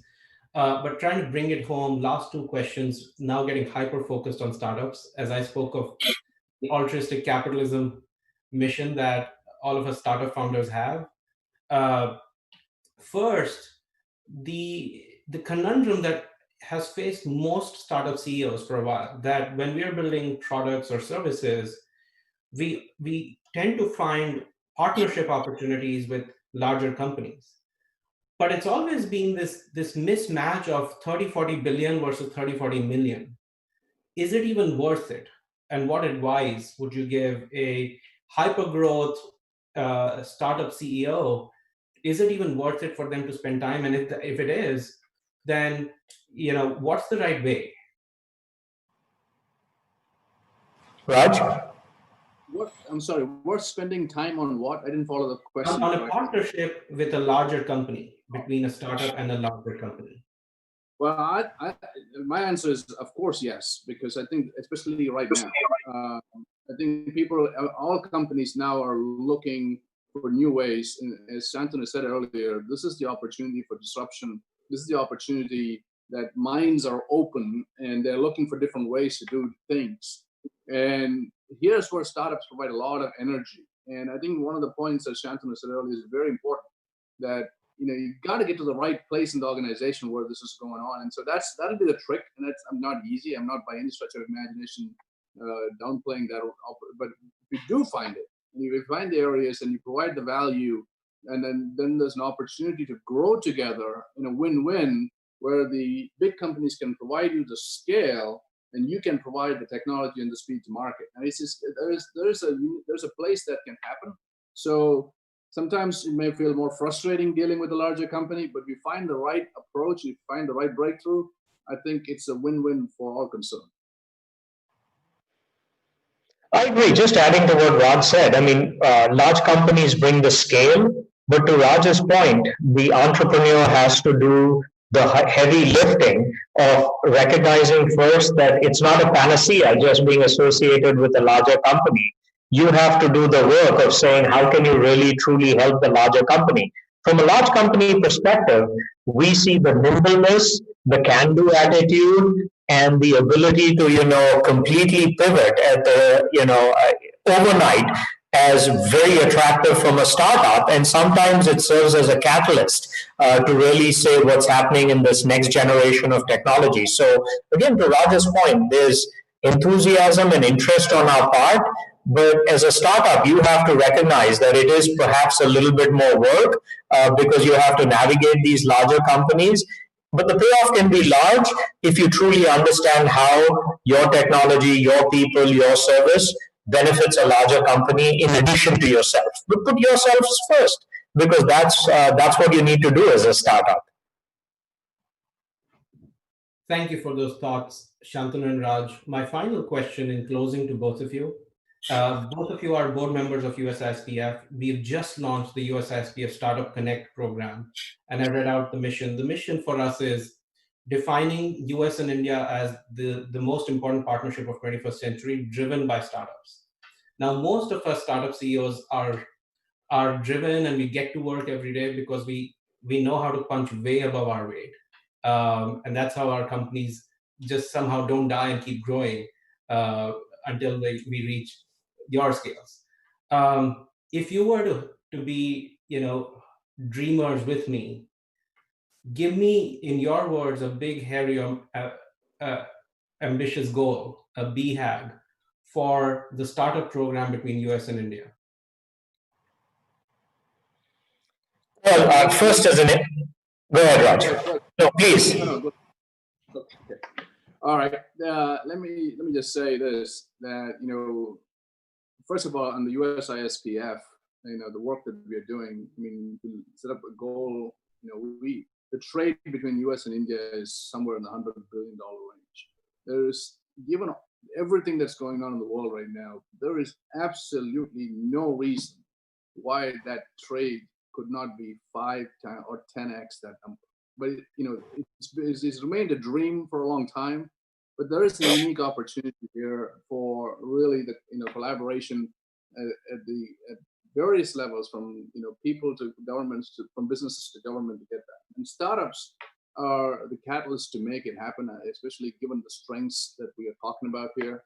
So maybe a goal here is that a startup like yours, as part of this community, becomes a $100 billion startup in the next 5 years. Startup goes from startup to somewhere in that range. Why not? Why not think big in terms of a startup from this kind of atmosphere? Rise up to very big heights in terms of opportunities. I think when I reflect on history, and very famously when the internet first came along and Tom Friedman wrote about the fact that the world was flat, I thought we clearly witnessed the birth of incredible set of companies that crossed the US-India border, whether it was Infosys or TCS or Cognizant. That entire services.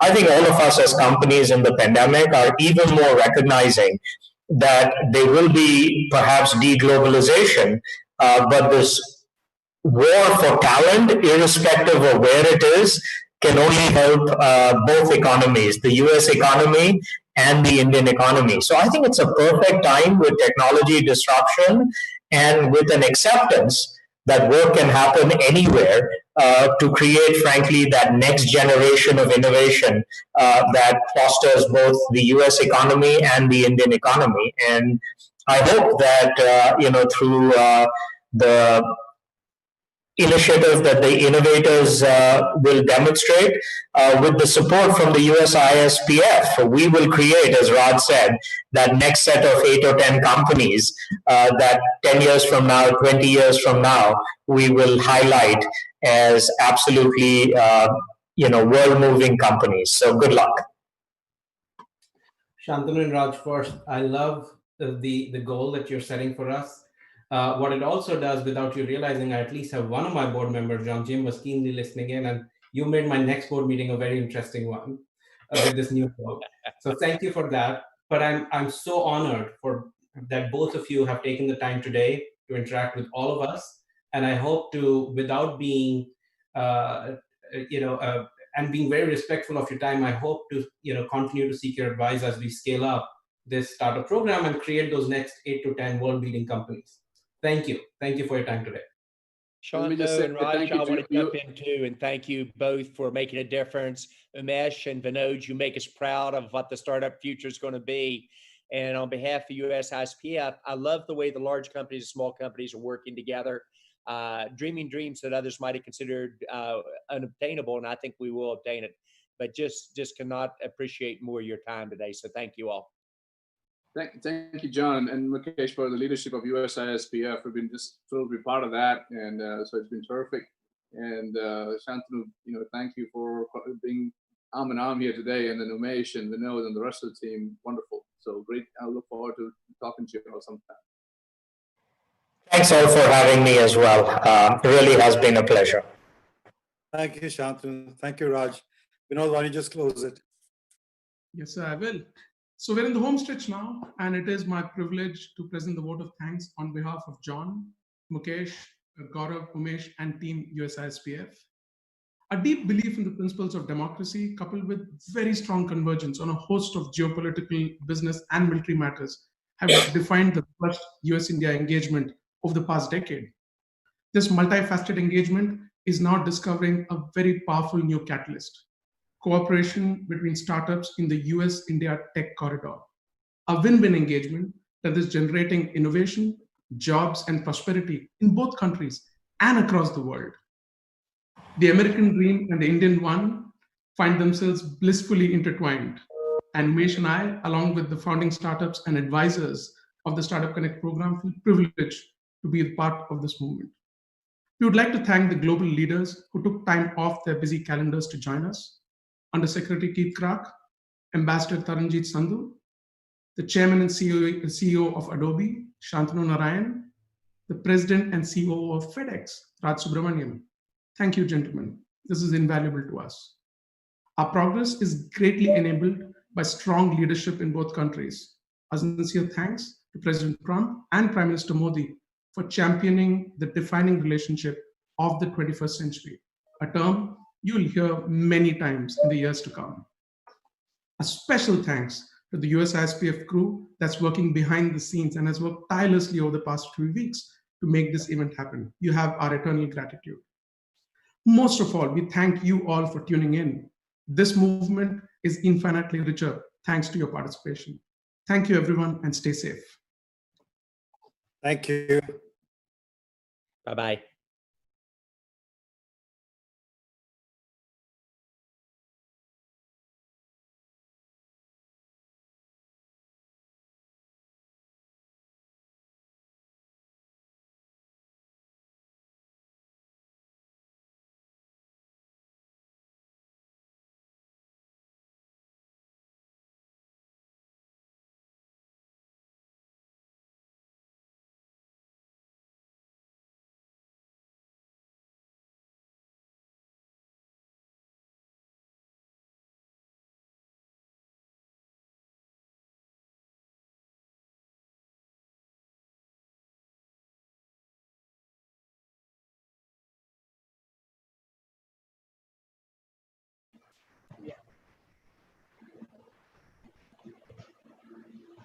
दोस्तों नमस्कार, मैं मनोज स्थापक और आज हम बातचीत करेंगे। आज हमारा बहुत ज़बरदस्त प्लान होने वाला है, तो आज अपन सब लोग बातचीत करेंगे। तो मेरा सबसे निवेदन है कि आप सभी लोग बिल्कुल तैयार हो जाएं, अपनी डायरी पेन कापी लेके बैठ जाएं। आज के दोनों स्पीकर बहुत जानदार हैं और जो पहले स्पीकर हैं वो इंदौर से हैं और वो आयुर्वेदाचार्य हैं, योगाचार्य हैं और बहुत बड़े लीडर हैं, फाउंडर प्लेटिनम इस बिजनेस में और बहुत जबरदस्त, माने यूं भी उम्र में भी बड़े हैं और पद में भी बड़े हैं, हर चीज है। और दूसरे जो स्पीकर हैं वो राजस्थान से हैं और वो एक सुपरिटेंडेंट इंजीनियर थे, एससी की पोस्ट पे थे और वो आज आपको फॉलोअप में आपको टीचिंग देंगे। बहुत अद्भुत हैं और डायमंड है वो, और उनकी जो टीचिंग है मैं सुन के आया था, एक बार राजस्थान गया था, मीटिंग अटेंड करके मुझे बहुत अच्छा लगा। तो आज का प्रोग्राम चालू करते दोस्त, और मैं आप सभी के सहयोग से और यहाँ पे आज के जो बिजनेस प्रेजेंटेशन के स्पीकर हैं उनको बुलाने वाला हूँ। तो दोस्तों जोरदार तालियों से स्वागत करेंगे doctor SB and Manjusha Gautam from Indore. जोरदार तालियां।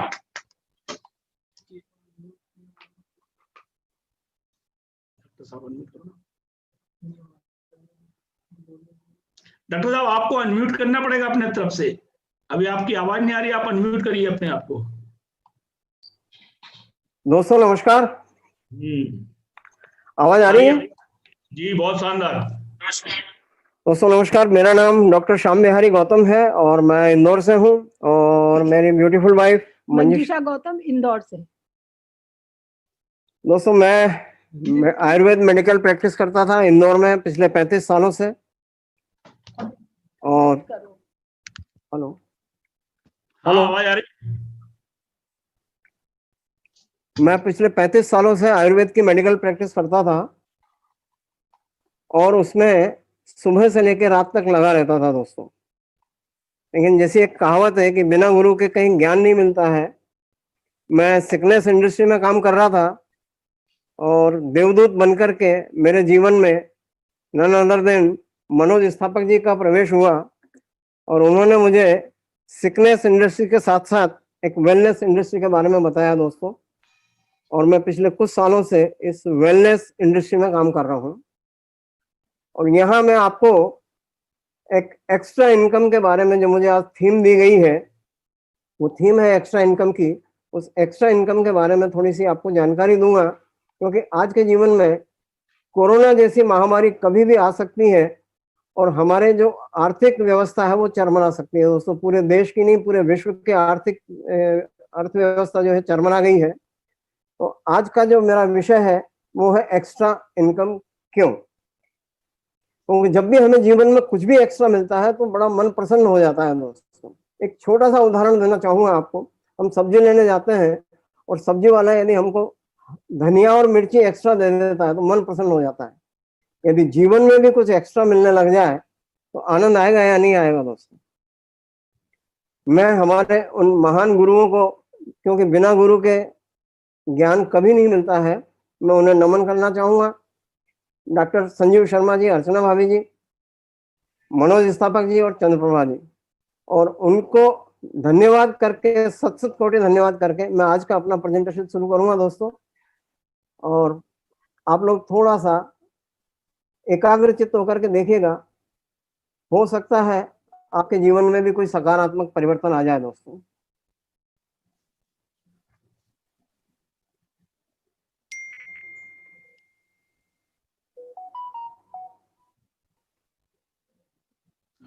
इसको लंबा कर देना। ये मैं अपना पूरा प्रेजेंटेशन को स्लाइडों के माध्यम से बताना चाहूंगा दोस्तों। Why you should do this business, मतलब हमें और एक और बिजनेस करने की आवश्यकता क्यों है दोस्तों। तो मैं यहाँ सिंपल सी एक भाषा में बात करूंगा। हमारे यहाँ शास्त्रों में सदियों से एक बात कही गई है कि अर्थोपार्जन करना हमारे लिए धर्मोचित है। धर्म, अर्थ, काम और मोक्ष, ये 4 पुरुषार्थ बताए हैं। और इन चारों पुरुषार्थों का सबसे मूल आधार जो है वो धार्मिक तरीके से धर्म के साथ साथ अर्थ की व्यवस्था में लगे रहना है दोस्तों। मैं एक किताब पढ़ रहा था, उस किताब में लिखा हुआ था कि पैसा वो छठी इंद्रिय है जिसके अभाव में बाकी की 5 इंद्रियां काम करना बंद कर देती हैं दोस्तों। एक छोटा सा उदाहरण दूंगा। हम 4-5 लाख रुपए की कार खरीदने जाते हैं और उस कार में हमको एक स्टेपनी मिलती है ताकि हमारा कार का सफर निर्बाध रूप से आगे बढ़ता रहे और कहीं हमको रुकना ना पड़े, जंगल में भटकना ना पड़े दोस्तों। हम जीवन की गाड़ी चला रहे हैं, हमारे साथ हमारे माता पिता हैं, हमारे साथ हमारे बीवी बच्चे हैं, छोटे भाई बहन हैं। यदि कहीं भी हमारी गाड़ी पंचर हो जाए, यानी हमारा जो एक सोर्स ऑफ इनकम है, यदि वो कुछ ब्रेक हो जाए, एक डॉक्टर है उसकी इनकम है सर्जरी से, और उसके अंगूठे को यदि कुछ हो जाए, उसका अंगूठा टूट जाए, कट जाए, तो उसकी इनकम खत्म हो जाएगी दोस्तों। तो हमें एक्स्ट्रा इनकम के बारे में जरूर सोचना चाहिए। Why should do this business? ऐसे बहुत सारे कारण हैं जो मैं आपको आगे चल करके बता सकता हूं कि क्यों बिजनेस ये करना चाहिए। और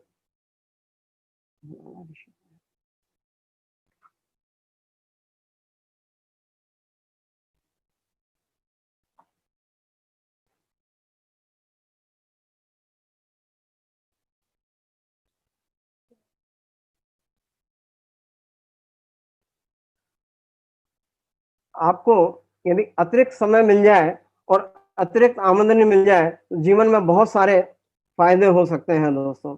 मैं आज आपको यहाँ पे एक बहुत ही सिंपल कॉन्सेप्ट शेयर करने वाला हूँ दोस्तों। हमारे पास में एक ऐसी कंपनी है जो विश्व के नंबर 1 शानदार प्रोडक्ट्स बनाती है, बहुत ही बेहतरीन अद्भुत अवसर प्रदान करती है और असीम संभावनाओं का क्षेत्र है दोस्तों। हम जितना सोच सकते हैं उतनी इनकम यहाँ से बना सकते हैं। जरूरी नहीं है कि यही हमारे पास और भी बहुत ज्यादा पसंद किया नौकरी को एम्प्लॉय, लेकिन के साथ सच्चाई और ईमानदारी में आज तक एक भी व्यक्ति नौकरी में करोड़पति नहीं हुआ है दोस्तों। मैं नौकरी को बुरा नहीं बोल रहा हूँ, लेकिन नौकरी करके उसमें से यदि एक शब्द हटा दें तो एक ऐसा शब्द बनता है ई की मात्रा हटाने से जिसको सुनना कोई भी पसंद नहीं करता है दोस्तों। दूसरा एक और तरीका है सेल्फ एम्प्लॉयड। डॉक्टर है, इंजीनियर है, चार्टर्ड अकाउंटेंट है, एमबीए है, एडवोकेट्स है, किसान है, ये लोग अपना व्यापार, अपना ज्ञान बेच करके पैसा कमाते हैं। बट जब तक इनका शटर खुलता है तब तक इनके घर में पैसा आता है दोस्तों। जिस दिन शटर बंद, उस दिन घर में इनकम आना बंद हो जाती है दोस्तों। एक और तरीका है जिसको हम लोग बोलते हैं बिजनेस। नो डाउट कि बिजनेस में पैसा बहुत है, जितना बड़ा बिजनेस उतनी बड़ी चिंताएं, उतनी बड़े टेंशन, उतनी बड़ी रिस्पॉन्सिबिलिटी, उतनी बड़ी रिस्क और उतनी बड़ी बड़ी बीमारियां हमारे साथ लग जाती हैं दोस्तों। एक चौथा एक और रास्ता है जिसको हम बोलते हैं इन्वेस्टर। ये मेरे हिसाब से सबसे बेहतरीन तरीका होता है पैसा कमाने का। ये लोग ऐसा इन्वेस्ट करते हैं कि इनकी आने वाली कई पीढ़ियां बैठे बैठे अपना जीवन यापन कर सकती हैं दोस्तों। आज मैं आपको ये बताऊंगा कि हमें कहाँ इन्वेस्ट करना है, किन पे इन्वेस्ट करना है और किस तरह से इन्वेस्ट करना है।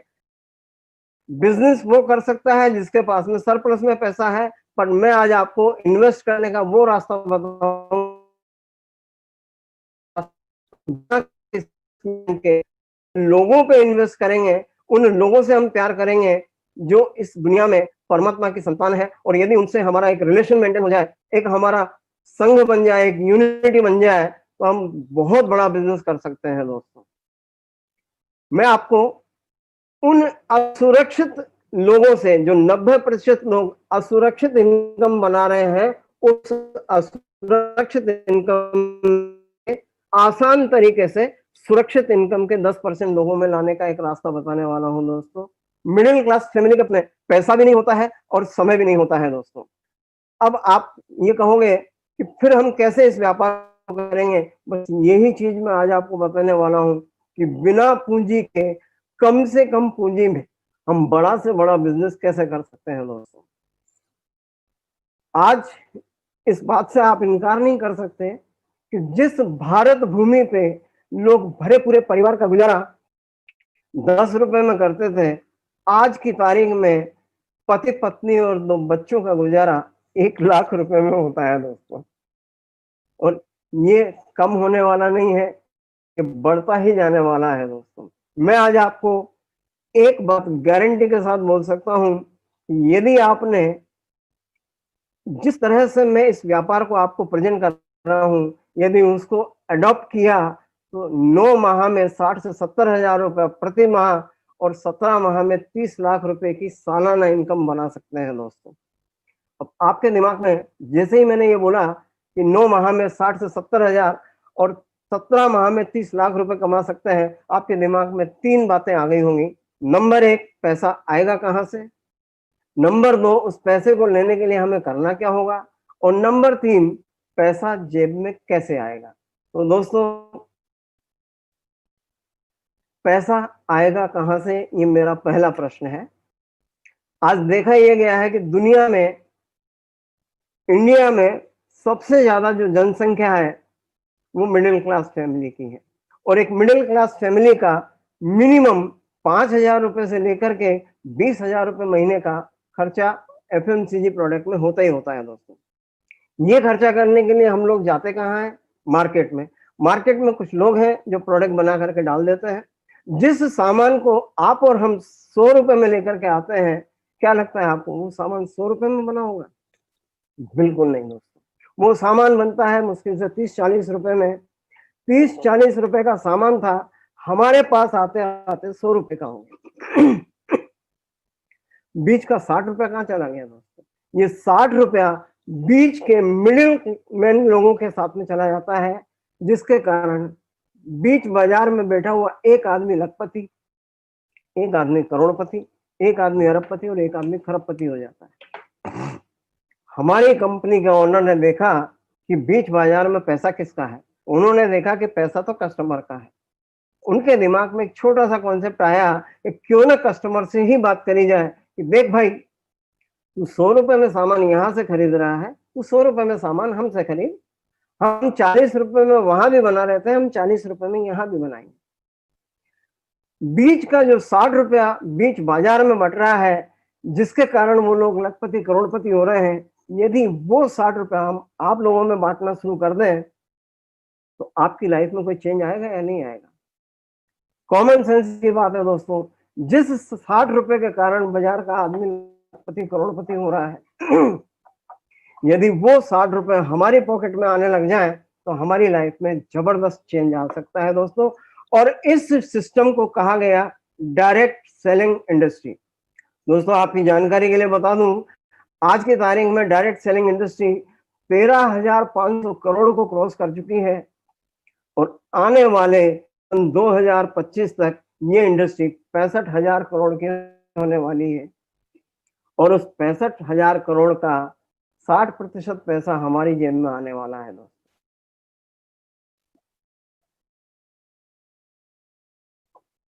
ये मेरे पहले प्रश्न का उत्तर था दोस्तों कि आपको पैसा कहाँ से आएगा। हमारा ही पैसा हमारे पास लौट करके आएगा, कोई स्कीम नहीं है, कोई मनी रोटेशन नहीं है। जो पैसा बीच बाजार में बट रहा था वो हमारे पास आएगा। अब हमें दूसरा मन में प्रश्न है कि करना क्या पड़ेगा। तो देखा यह गया है दोस्तों कि दुनिया में हर आदमी कहीं न कहीं पैसा कमाने में ही लगा हुआ है और 24 घंटे में से 10 घंटे वो सिर्फ पैसा कमाने में लगाता है। अब यदि कोई व्यक्ति 10 घंटे काम करेगा तो उसे कम से कम 7 घंटे आराम की भी जरूरत है। 2-3 घंटे उसको दैनिक नित्य कर्म के लिए भी आवश्यक है, नहाना धोना खाना पीना। 10 और 7 17 और 3 20 घंटे उसे अपने आज का जीवन यापन करने के लिए नितांत आवश्यक है।